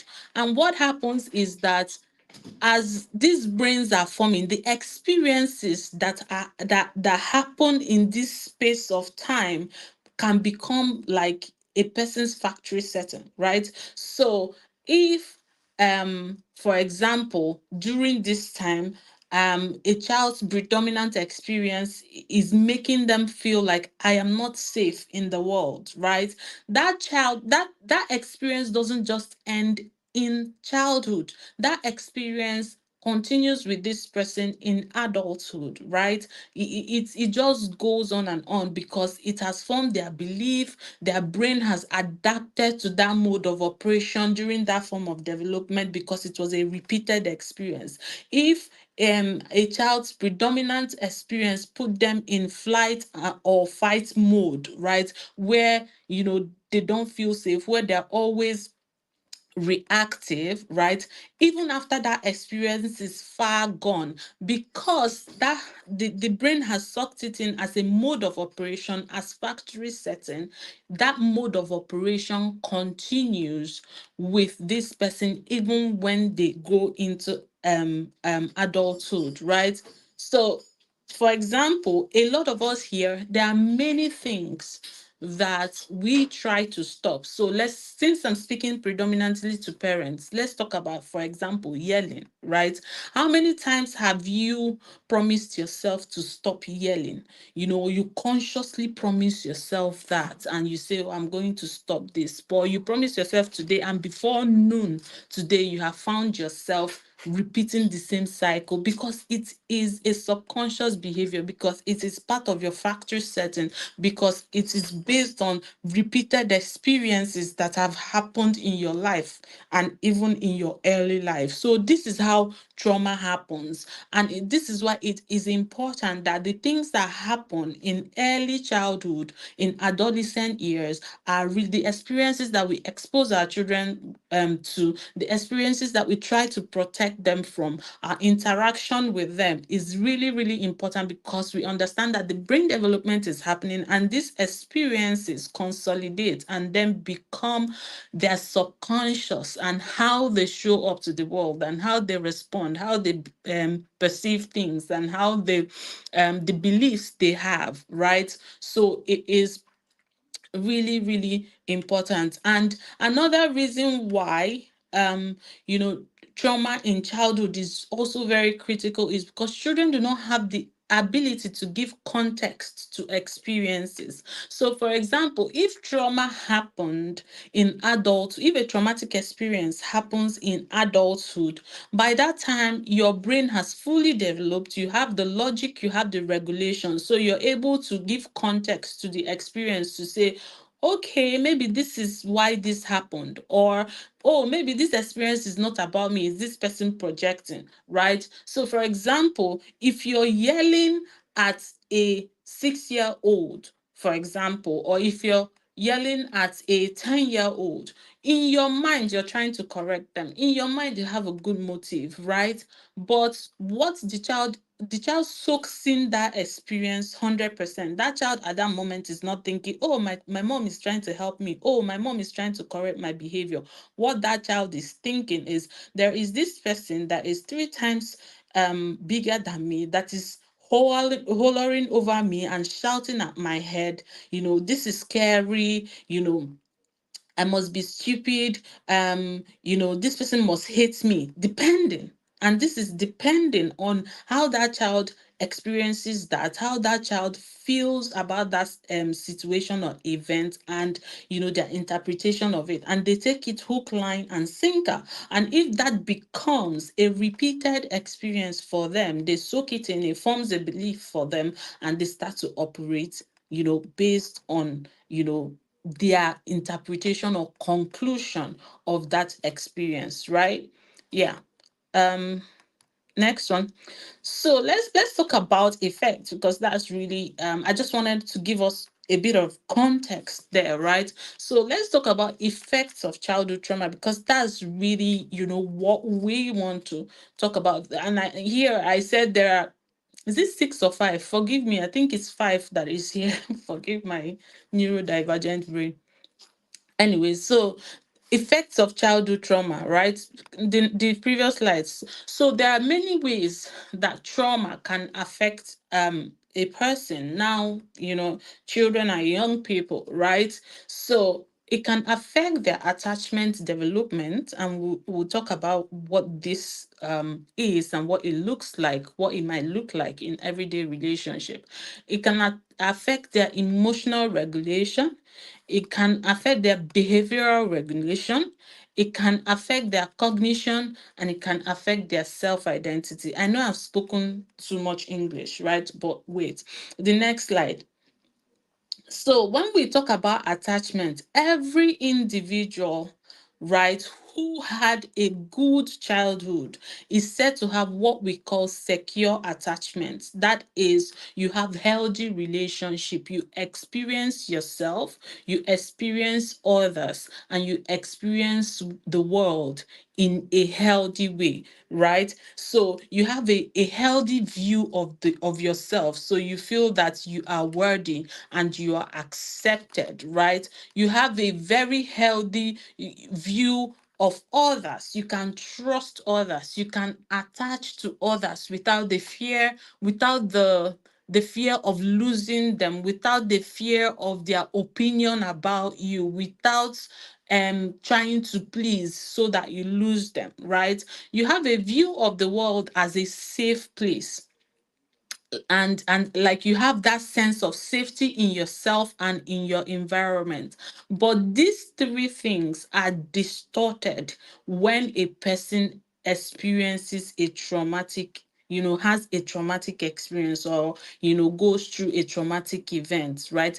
Depending on what the traumatic experience is. And trauma is a range of things. It can be physical abuse, it can be verbal abuse, it can be loss. And when we talk about loss, we are not talking about, yes, death is a loss, but it can be, people can grieve maybe losing a parent to death, losing a parent during divorce, losing a parent in terms of connection, in the sense of maybe a child who is growing and had a present parent, and suddenly this parent is distant, maybe because of work, maybe because of hustle, maybe. So it can be really anything, right? Or not having a relationship with a parent, not having a present parent, not having a connection, not being listened to, not being seen, heard, or acknowledged, right? Having parents who constantly put pressure on them based on expectation to perform. So it can is a spectrum, right? So when we talk about trauma, people think of, oh, sexual abuse and stuff. Those are at the high end of the spectrum, but there are also subtle experiences that can be traumatic for a child. If a child is not in a safe environment, so it can even be that the experience is not targeted at a child. So a child who is growing up in a toxic environment where both parents cannot see eye to eye. So essentially, this child walks on eggshell in the home because there is one explosive argument, one fight. Sometimes children suck it up in and think it's their fault, and it affects them the way sexual abuse will also affect them. So it's actually a range of experiences that can account to trauma. And depending on what these experiences are, if a child's perception or interpretation of those experiences make them feel like I'm not capable, I don't matter, right? Or makes them feel that I can't trust others, right? So, for example, in the sense of attachment, if a child is seeking relationship, is seeking to be heard, is trying to get close to the parents, trying to tell the parents about their day and stuff, and then they keep getting shut off, they keep getting ignored, they're not getting that attention, they can start to interpret it that, well, anytime I reach out, I don't get that reciprocity, like I don't get the attention back. So there is really no need to reach out. I'll just suck it in. There's no need. I don't matter. I can't trust people to listen to me, to hear me, to see me. And their attachment is distorted, right? And they start to show up to the world like that, right? So it's really, when we talk about working with young people, our children or other young people, we have to understand that the child or the young person in front of me is going to become the adults of tomorrow, and those experiences that we're giving them based on our interaction with them and whatever we're doing with them doesn't just end in childhood. The experiences will go with them into adulthood. So in my interaction with this young person, am I helping them to see that they matter? Am I helping them to see that they are capable? Am I helping them to see that people can be trusted? Now, people can be trusted, quote and unquote, not in a way that you just say, oh, just throw caution to the side, trust everybody. But am I helping them see that I am a trusted person? Right, that I am a safe space? Am I helping them see that this place or this environment is safe? What that does, that is, it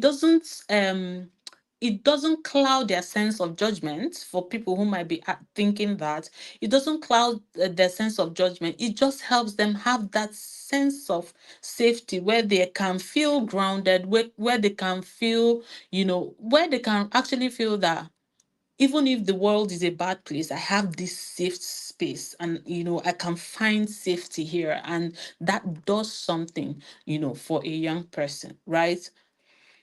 Next slide. Emotional regulation, right? How do we form emotional regulation as individual?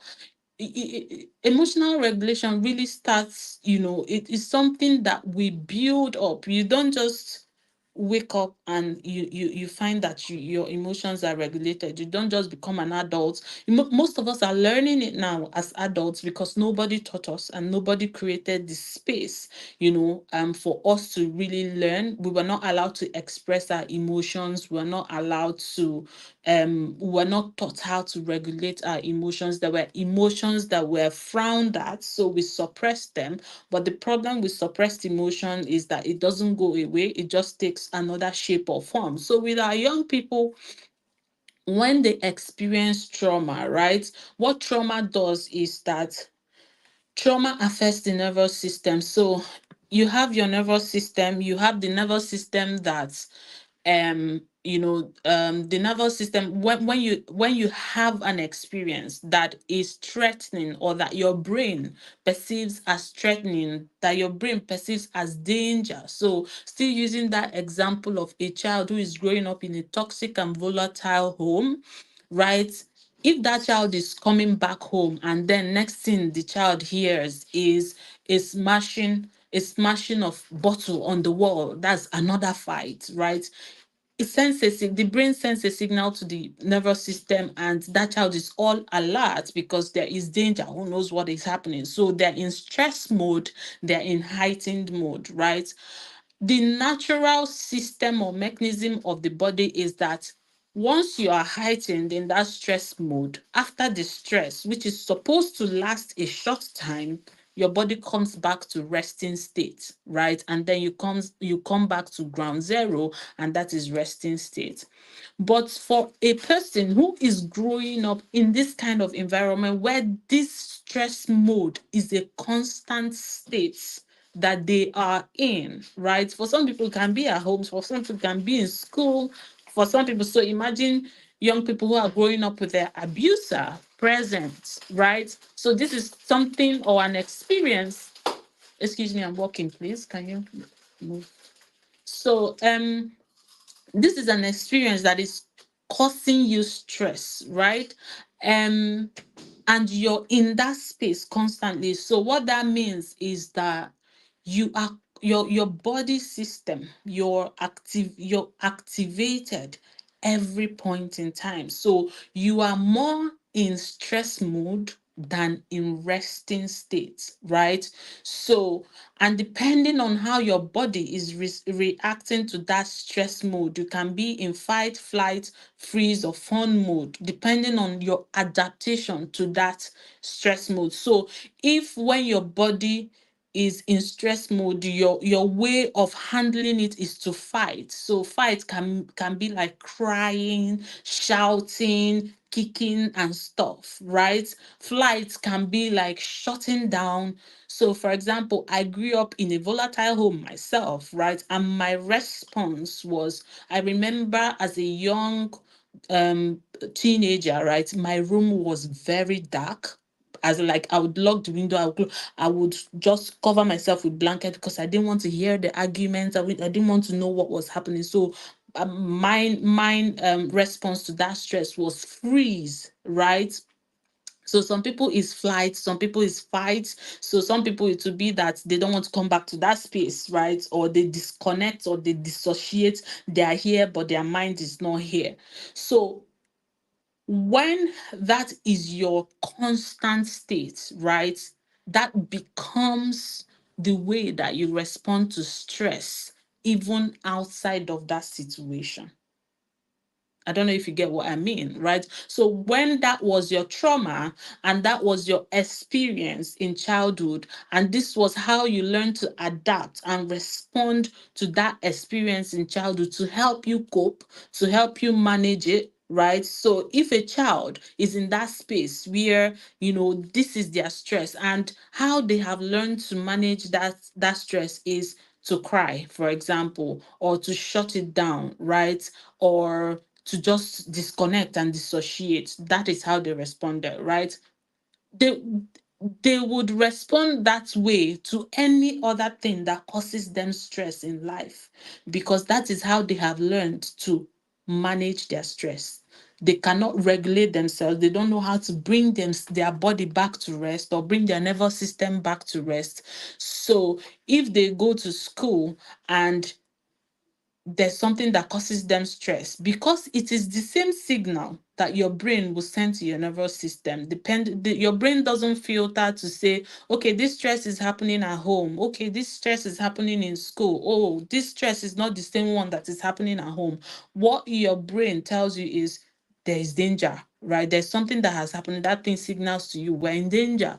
And how do you respond to danger? If it is flight, you will fly. And fly doesn't mean you run. It can mean shutting down, disconnecting, not engaging. And fight can mean crying or shouting or just having an outburst, right? It's just you responding to stress because that's the only way that that child or that young person has learned to respond to stress. And you can actually also put yourself in this position. A lot of us, we have this outburst, we have these tantrums when we're overwhelmed, because we have not learned how to bring ourselves back to resting state, right? Another thing that trauma affects is cognition. And what is cognition? Cognition is your ability to okay, fun. I didn't talk about fun. Fun simply means like, you know, pretending.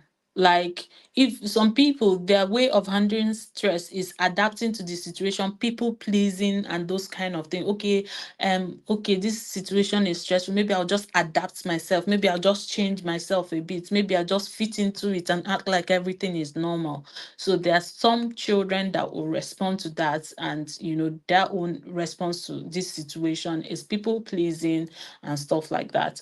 Then cognition is another way, and it's another is another thing that stress can that trauma can affect in your children and your young people, their ability to think and process information and make informed decision.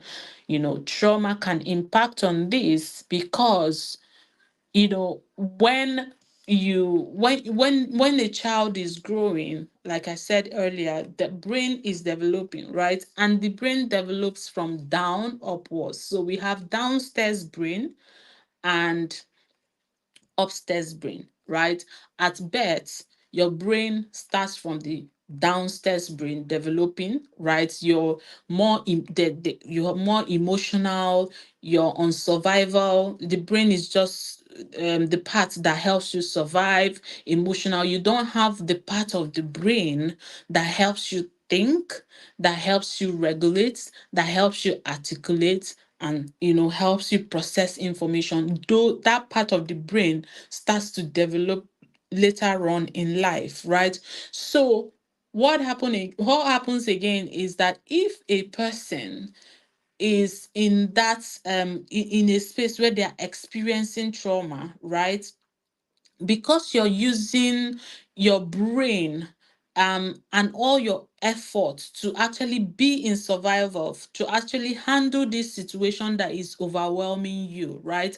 Because that is what is activated when you are having this distressing situation that has overpowered your ability to cope.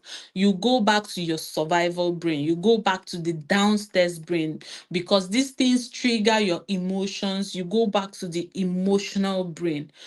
And when one part of the brain is on, the other part of the brain is off. So if the downstairs brain is on, the upstairs brain is off, right? So if the emotional brain is on, the thinking brain is off.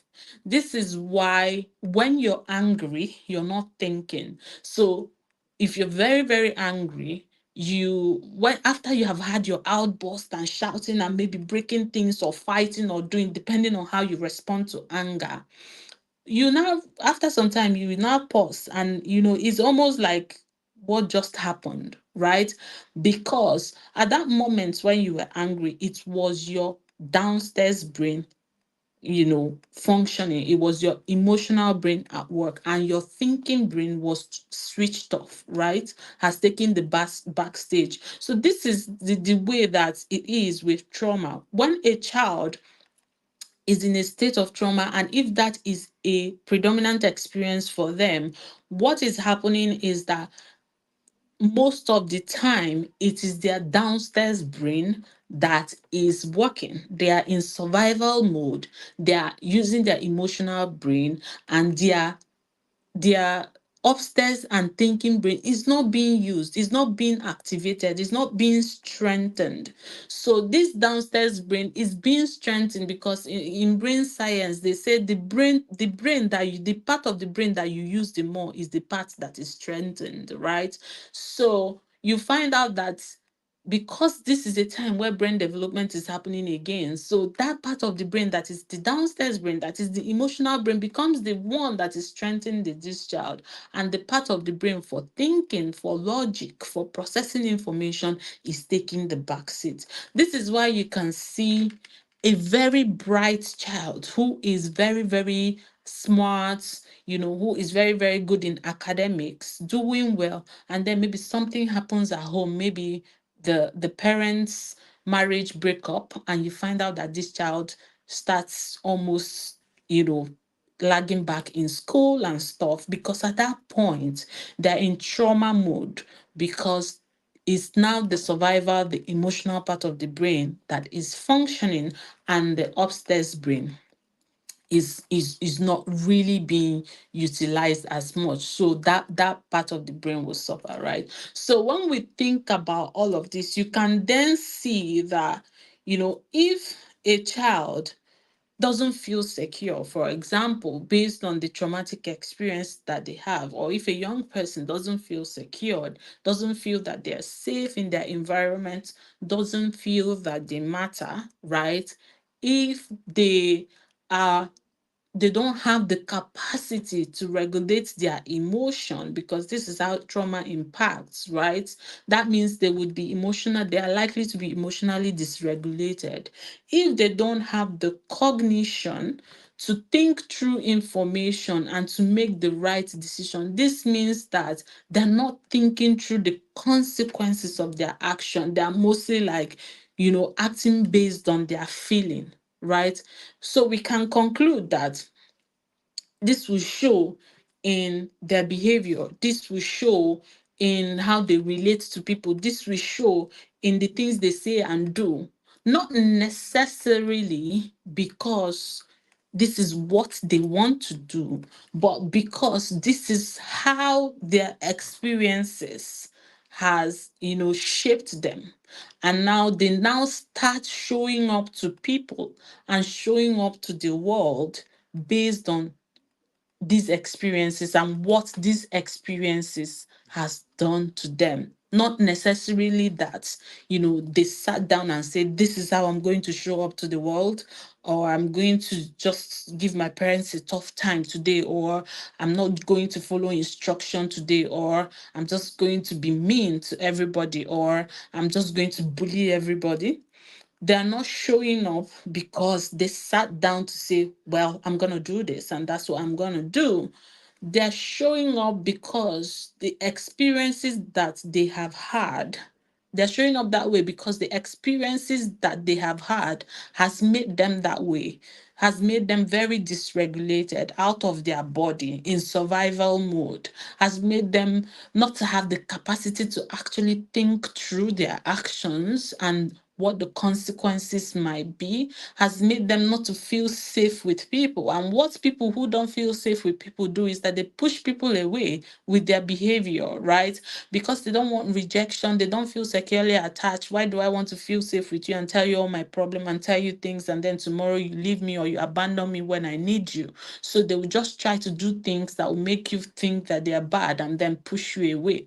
So that is why some of our adolescents and some of our young people show up the way that they do. And when you have this mindset and understanding, then you can be able to support them, to meet them where they are, and to be able to help them flip things around and turn around those experiences that they might have, right? So how do we support our young people? How do we show up for them and help them navigate through these experiences, right? So for many people, or for the average person, of course, it's the default mode, the default response.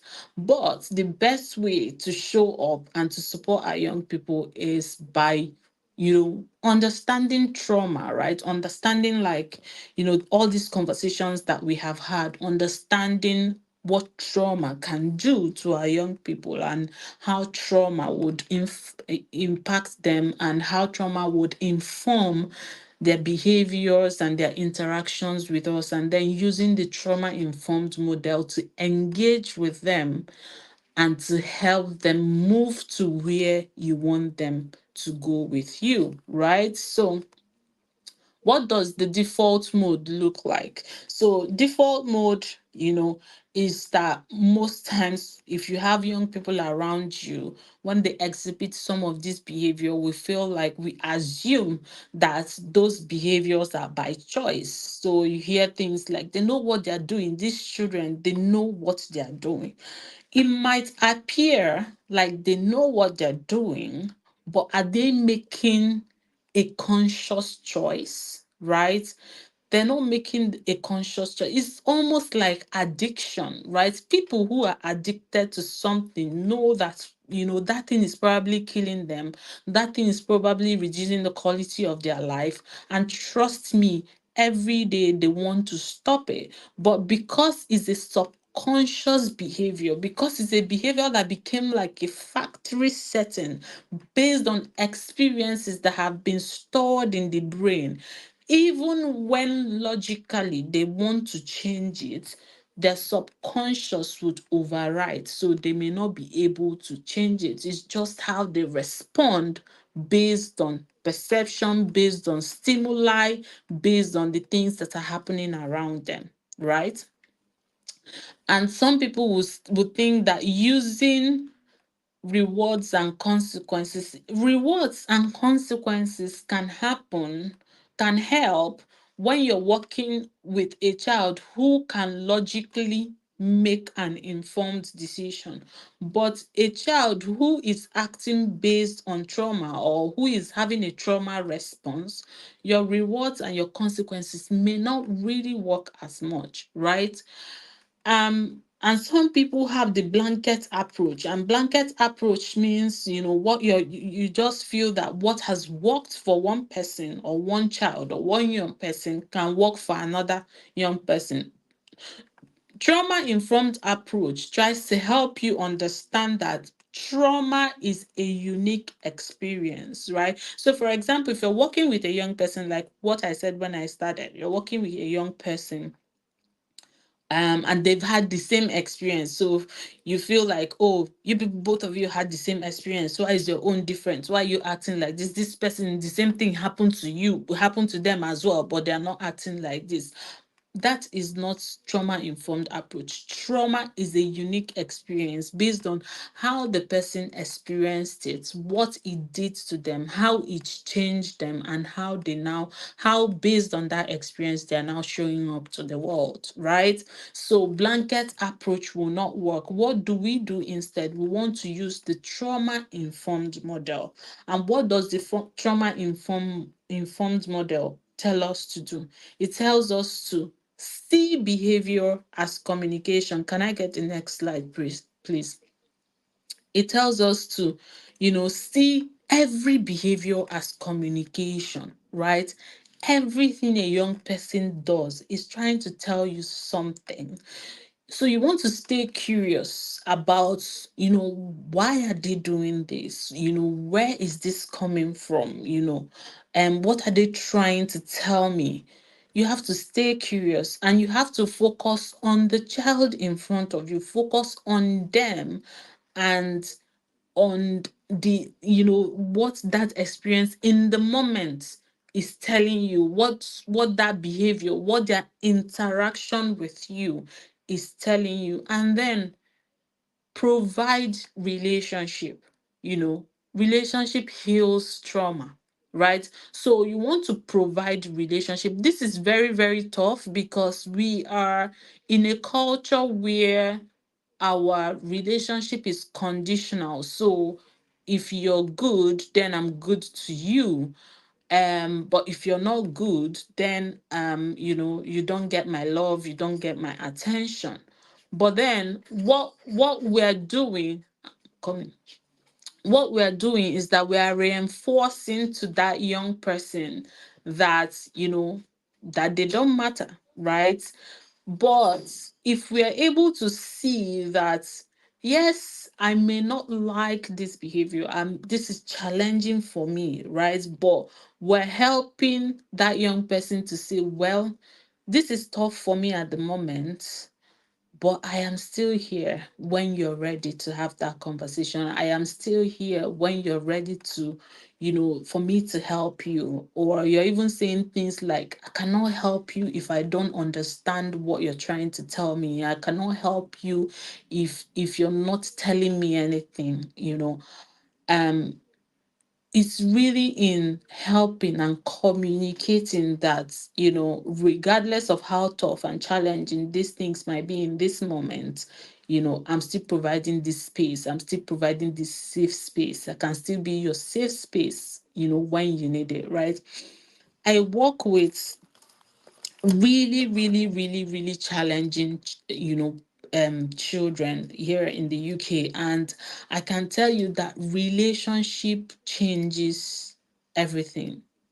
Relationship is like the backdrop of any change that you want to get in a child, right? I mean, when I say I work with really, really difficult, young people, I mean, people who have criminal records, who have addictions, and who are destructive and stuff, and people who the system are like, well, we can't deal, right? but we work with them, and our primary aim is connection, right? That is the core thing that we're trying to do: connection, building trust, and bringing safety. And when we're able to do these things, the change and transformation that we see, you will not believe it. You see that same young person maybe 2 months after, and you're wondering, is this the same person? I read their documents, and all of these things were said about them. The primary thing that you want to do for your young person is to build that connection, help them feel safe, and help them to trust you, right? So when you're in that space where you're finding a behavior challenging, you're finding that your young person is doing things that you can't relate to. You One of the things that we want to do is we want to start reasoning with them. We want to start lecturing them. We want to start teaching them, you're not supposed to do this, this is what to do instead. But what do you want to do? You want to regulate, and regulate just means meeting them where they are, being curious, asking question, right? And that helps them to drop down, because what questions do is that questions help you to move from your emotional brain. Remember how I talked about the downstairs and upstairs brain? So when you ask a person question in the heat of a behavior, what that does is it helps the person pause to think, right? And in that moment of pausing to think, you have helped them to move from their emotional brain to their thinking brain, right? So when you see a young person doing, things that you do not appreciate, what you want to do is to calmly, find a question that relates to that, situation, and just ask them that question. And it doesn't have to be aggressive. It doesn't have to. Ask them that question and just nudge them and say, just think about it. What do you think? You know, so all of that is to help them to regulate. And you don't have to say it over and over again. You just drop it, just suggest it, and you'll be amazed, right? That if they pause and think, right, you'll be amazed at what will happen, right? And when you suggest that, then you provide a space for relationship, right? You can just say, I'm open to talk about it. I'm open to explore this. I'm open to explore how you feel. If you want to talk about it, I'm here. If you're going through anything, I'm here. We can talk about it. We can really workshop ideas on how to, help you out of this and stuff. Just provide relationship, right? Before you then come to reasoning or teaching or lecturing or trying to help them see the consequences of what they are doing. So this is how it goes. You want to regulate, you want to provide that relationship, and then you want to, before you then jump to teaching. Most times we just jump from behavior to trying to teach, to trying to reason, to trying to get them to, think. You can't jump like that. Somebody who is in that survival brain cannot reason with you. You cannot make them see reasons, right? You want to first of all help them pause and drop that question, and then leave them. Depending on what the scenario is, don't engage in that moment to lecture, to paint, how bad they are, and how bad what they have done is, and stuff like that. So it's really, really important that you're going through that sequence of helping them regulate first of all. So depending on the age, if it's a child, if it's a younger person, one of the things you want to do is to make them see that, in fact, not this doesn't depend on age. One of the things you want to do is to make them see, that you can feel what they're feeling, right? Maybe use words like, I know this is difficult for you. I know you're struggling to keep yourself calm. I know, I can really see that you're hurt. I can really see that you're angry. I can really see that you're offended. you know depending, right? So think of, how can I meet them where they are? How can I, help them see that I understand, where they are at this moment, right? And then provide that safe space before you then go into teaching and reasoning, right? So that is what, trauma informed approach would help you do.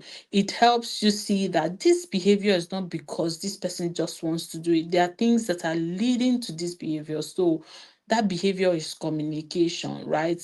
But yes, as much as I want to flip that behavior, as much as I want to change that behavior, can I help this person regulate, because they are actually dysregulated based on, their experiences? Can I then provide that relationship where they feel safe with me and they trust me, and then together we can walk, through all of that and hopefully change that behavior.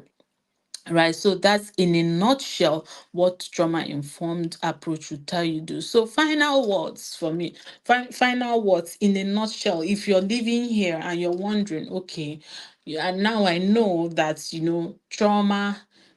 traumatic experiences can affect my young people in XYZ way. What do I do? Right, our first priority is to create safe spaces for our children to even avoid trauma, right? To make our homes, our classrooms, a safe space where children, as much as possible, I mean, people would encounter stresses in life, children will encounter challenges in life, but as much as possible, let it not be a repetitive experience, let it not be a predominant experience for them, right? So let's create safe spaces and let's prioritize relationship, because even if somebody even if a young person experiences trauma, right, no matter how bad the trauma is, relationship makes it easier. The fact that they have people that they can talk to, people that can help them bring context to their experiences, the people that can help them know that what they have gone through is not their fault, right? People that can help them go through that journey, can make that experience less agonizing than it would have been if there is no relationship. So with our young people, we want to prioritize relationship, and one of the things that harm relationship in young people is this our need, constant need to lecture, constant need to make them feel bad, constant need to make them feel small, right? You want to have respect for your young people. You want to create a space where they feel like their voice can be heard, that they matter, that their opinion counts. That is how you actually groom that relationship with them. And you have to stay curious, right? You have to stay curious. Remember, if you don't live with anything from this session, live with that every behavior is communication. So stay curious. When something happens, don't be quick to conclude. Be an investigator, right? And be that person who is constantly asking, so what do you think? Oh, why did you do this? Or why do you think this is the right way to act? Or why did you make that choice? Be curious, and you'll be amazed at how they process things. Some of the things that you think that this is absolutely ridiculous, you can't be acting this way, there may actually be a logic behind it. And if you don't understand that logic, you can't reframe it for them. So be curious, ask questions, be interested, genuinely interested in understanding how their mind works and the logic behind the choices and the decisions they are making, right? Sometimes they can tell you, sometimes, they don't understand. And it's in those instances where they don't understand, if you have built a relationship with them, then you're able to help them walk the journey of helping them understand. Because most times children do not have the full understanding of the consequences of the choices that they are making. So if you have a good relationship with them, you'll be able to help them walk that journey of saying, okay, this is what you want to do. well, okay, I see your point. I see that, this is interesting to you, this is exciting to you. But let's think about, three things that can happen if you do this thing, and you walk them through that journey, and then it opens their eyes. I never thought about it like that. I didn't know this could happen if I do that. Well, now you know. Would you still want to make that choice or that decision? Right? You see, you close that deal. Stay informed. And in instances where you find out that the challenge that you're facing with a young person is way beyond your capacity to support them, please do well to seek the support that you need. Do well to seek the support that you need. That's why we have professionals, that's why we have mental health practitioners that can support you and your child to navigate these challenges and these traumas. Thank you for having me, and I hope you have learned something. Oh my, you hope. We've actually learned a lot. And if there's something we're taking away, we have a lot of things we're taking away. But one vital thing is relationship changes everything. As parents, we have to keep being curious, and we shouldn't judge them, we shouldn't lecture them. We should create a safe space for them and just have a very healthy relationship with them. Thank you so much, Dr. Vivian. Thank you. Thank Thank you you for so much. having me. All right. Thank Do we have any question for Dr. Vivian? If you have a question, please drop it in the comment section. Any question? Okay. So everyone is saying thank you. Everyone is saying thank you so much. And thank people you. are also trying to reiterate what you said about asking questions, seeking support, and always asking for help. Thank you so much. We're so Thank grateful. you. Thank Thank you you. for having me. Thank All you. right. Wow, it's been it's been a wealth of wisdom here, back to back to back to back. Each of the speakers actually came well prepared. I mean, my notebook is filled already, and I'm sure every other person would have their notebooks filled also. So coming up next, Mrs. Oluwatoye, I don't know if the next speaker is ready, so we can.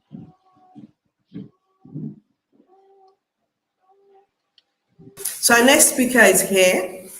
Do you have her Okay. program? Yeah, she's here. Yes, yes, I do.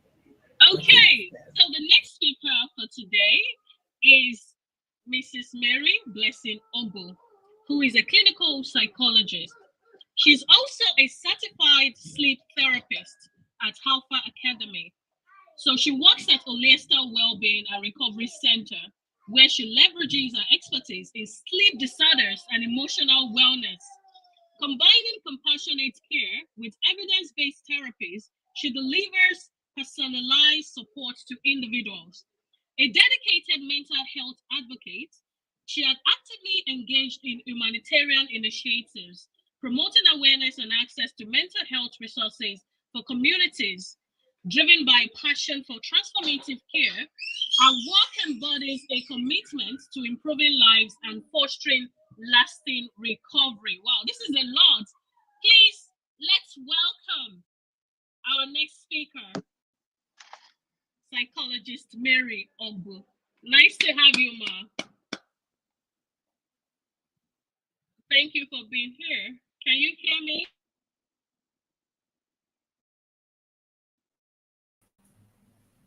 Miss Mary, can you hear us, psychologist Mary? You're frozen. Okay. Can you hear us? Psychologist Mary, we can't hear you. Hello? Well, can you hear us?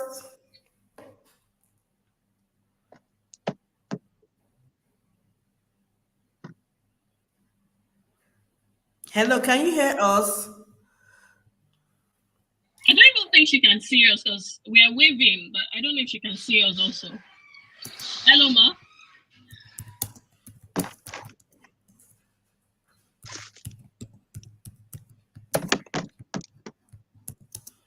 Let me get across to her.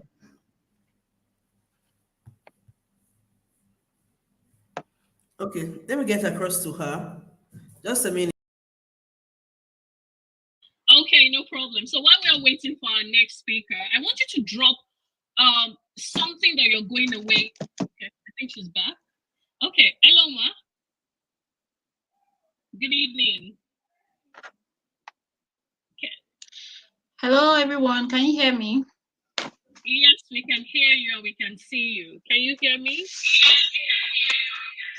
Okay. Yes, I can hear you. Wonderful. Good evening, everyone. Thank you for having me. Okay, thank you for having me. Thank you for thanks to the convener of this for having me. I'm very, very grateful to be part of this. Um, sorry, please, I need my slide.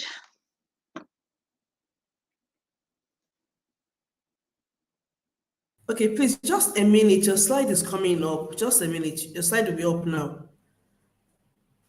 Okay. So let me remove this.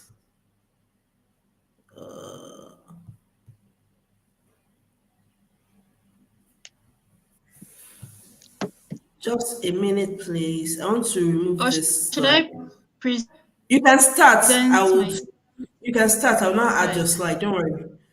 You can start. Your slide will come up now.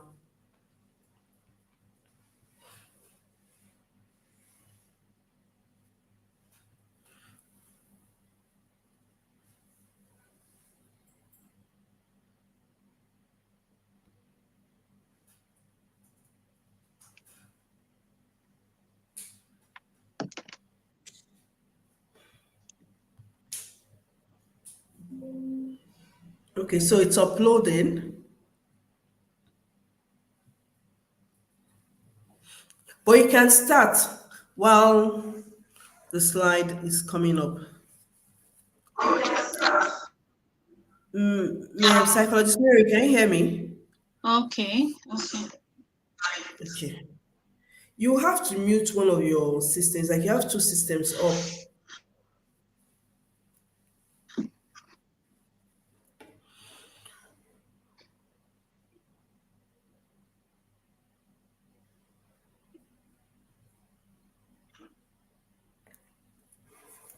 Just a minute, please. Your slide will soon be up. Okay, Yeah.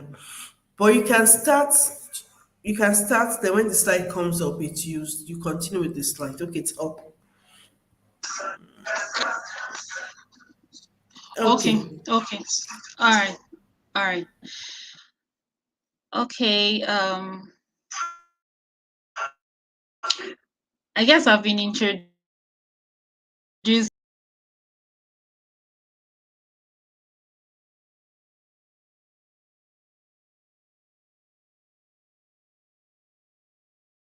Okay, so I guess we're going to wait for her. There's a bit of delay on her side, but pending the time she comes back, I would like if you have any question relating to sleep disorder. Somebody asked the question earlier and said, "Do children really have sleep disorders?"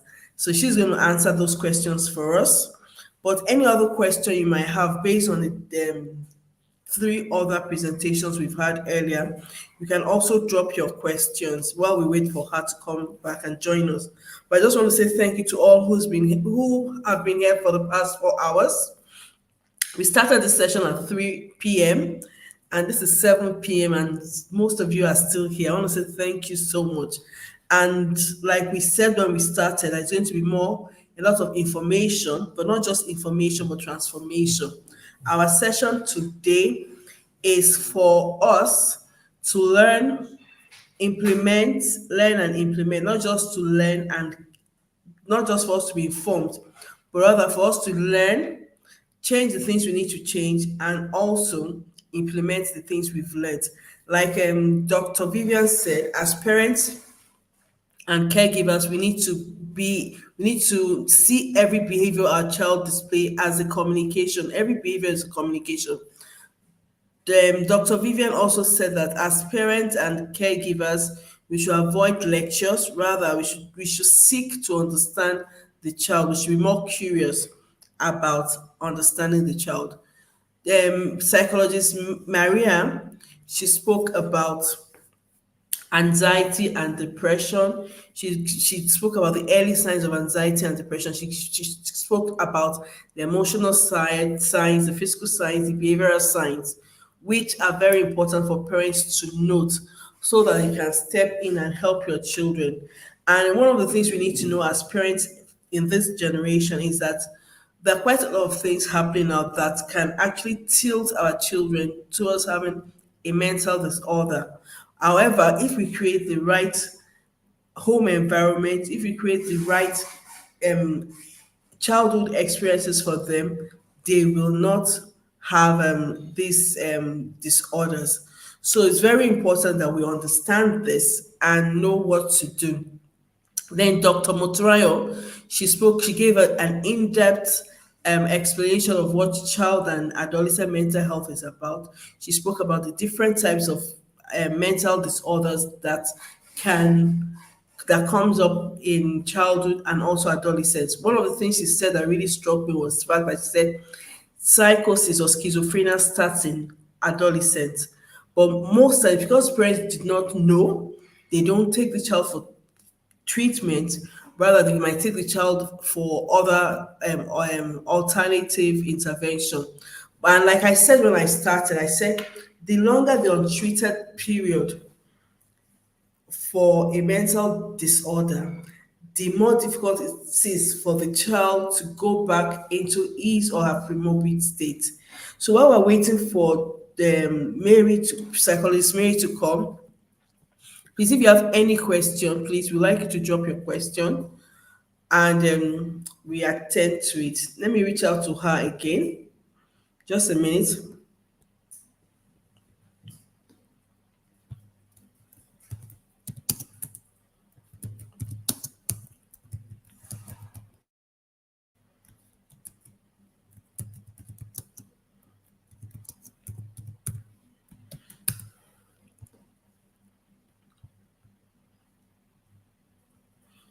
So I guess she will join us very soon. So do we have any question while we wait for psychologist Mary?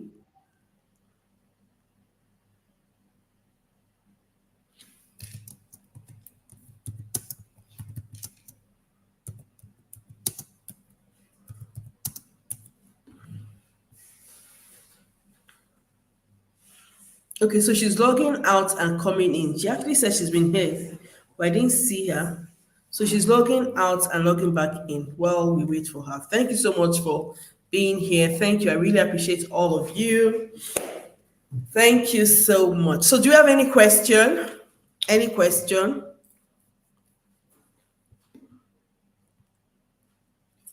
Any question?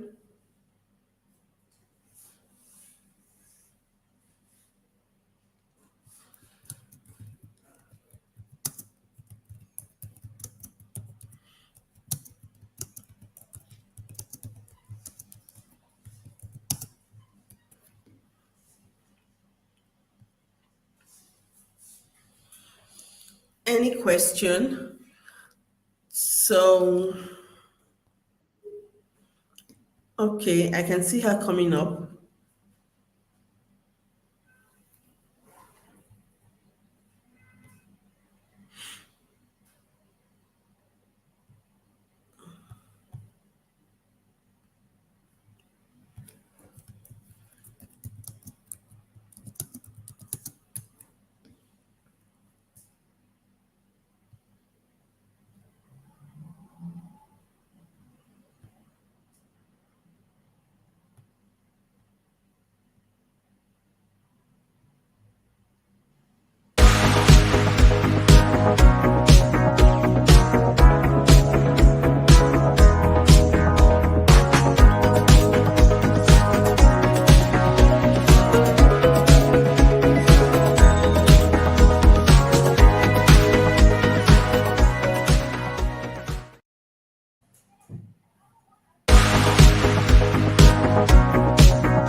Okay, we're adding you back. Hello, psychologist Mary.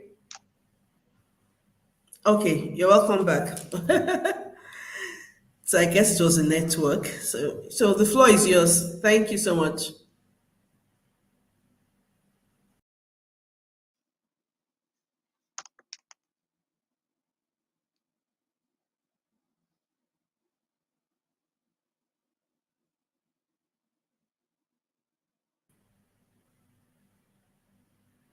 The floor is yours. Can you hear me? Yeah, I can hear you. Okay, so you can start.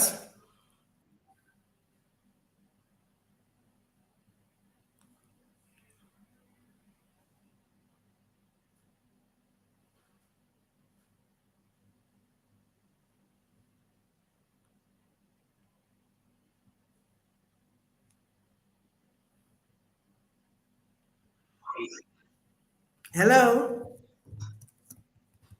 Okay, I thought you said You can start. I said you yes, can hello. start. Okay,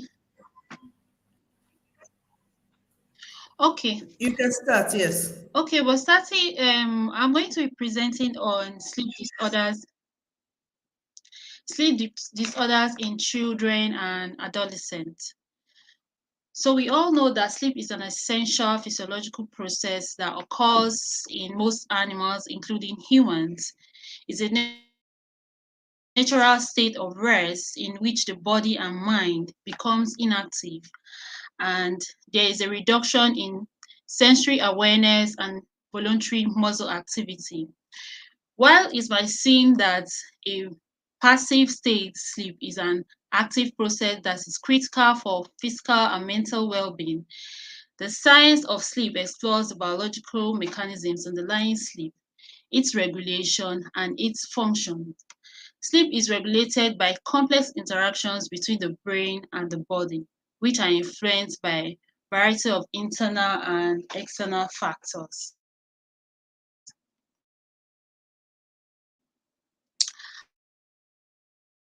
Um,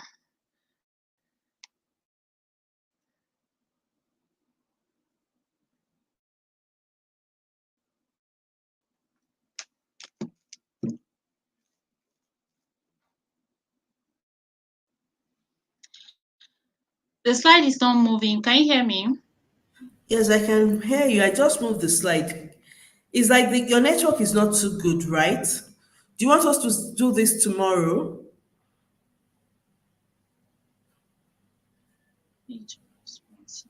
Would you want us to do this tomorrow? It seems like your network is not good.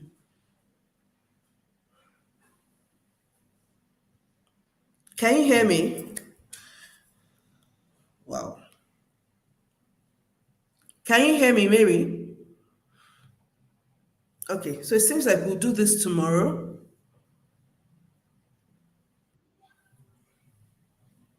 So it seems we'll do this tomorrow.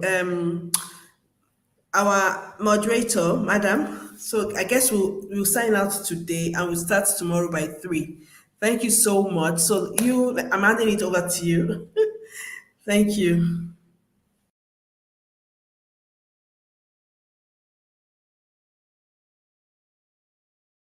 You're muted. You're muted. You're muted. Oh, sorry. Thank you. All right. So I was saying thank you very much to our guests, our speakers, our audiences, and everyone. There's some names that I actually saw at 3 o'clock, and they're still here till now. And I want to believe that you actually penned down some things. You know, it's easy to say, "Oh, I'll remember," but you always have to, pen them down. The 4 things I'm taking away from today's session is number one, relationship changes everything. Relationship changes everything. We need to have a very cordial relationship with our children. It's not the time to start lecturing them. That was the approach our parents used. But in this generation, we cannot use that approach. You need to understand the trauma and then deal with it accordingly. Another thing I'm going away here with today is that when you see a change in pattern in your child, maybe a child who used to be so lively, who used to play a lot, and something just happens, you need to pay attention. You need to discuss about it. You need to know the root cause and be able to, deal with it. Another thing I'm taking away was when that the longer the untreated period for a mental illness, the more difficult it is to go back to the pre-morbid state. So you need to deal with it as soon as possible. And also, we've been made to understand that spiritualism does not actually rule out professionalism. So there has to be a balance, okay? If there's a need to see a psychologist, a need to see a psychiatrist, you need to do that as soon as possible, before things get out of hand. And another thing that I'm actually going to sit down with and study, there are those telltale signs of ADHD at each age, 0 to 3, 3 to 7. Those things you need to start looking out for. Like, I have my notebook filled. I mean, pages upon pages upon pages, of things written down that I'll have to go over. And I just want to say thank you, a very, very, very, very big thank you to Miss Oluwatoyo Ogukomi. I mean, for her to have, thought of this and bring people together, not just people, but professionals in their field. And then for us to be able to learn this for free. I mean, we didn't get to pay anything. It's all for free. So we just want to say thank you very much, Ma, and all your efforts. You see them yield great results in the mighty name of Jesus. Okay, so as you all know, the program doesn't end today. It continues tomorrow. So please, I want you to make it a date with us. Tomorrow, we're going to be talking about sleep deprivation. We're going to be talking about the use of hard substances. I mean, tomorrow is just going to be great. You can't afford to miss tomorrow. If you think today is good, then tomorrow is going to be better and even great. Okay, so I still remain your amiable moderator, Awoyale Temitayo Stella, and I'll see you all tomorrow. I wish you a wonderful night rest. All right, bye everyone. Bye. Thank you so much, Madam Temitayo Awoyele. So we want to say good night to everybody. Thank you. And I'm reading all the comments. Falan says, great work put together. Stephanie says, this program has been too impactful. Cherit says, the program has been impactful. Thank you. Stephanie says, thank you so much. The program has been impactful and insightful. Falan said,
So thank you so much, and we start tomorrow by 3 p.m. exact. We have we have five speakers tomorrow. Our last speaker for today, she's going to start tomorrow by 3 p.m.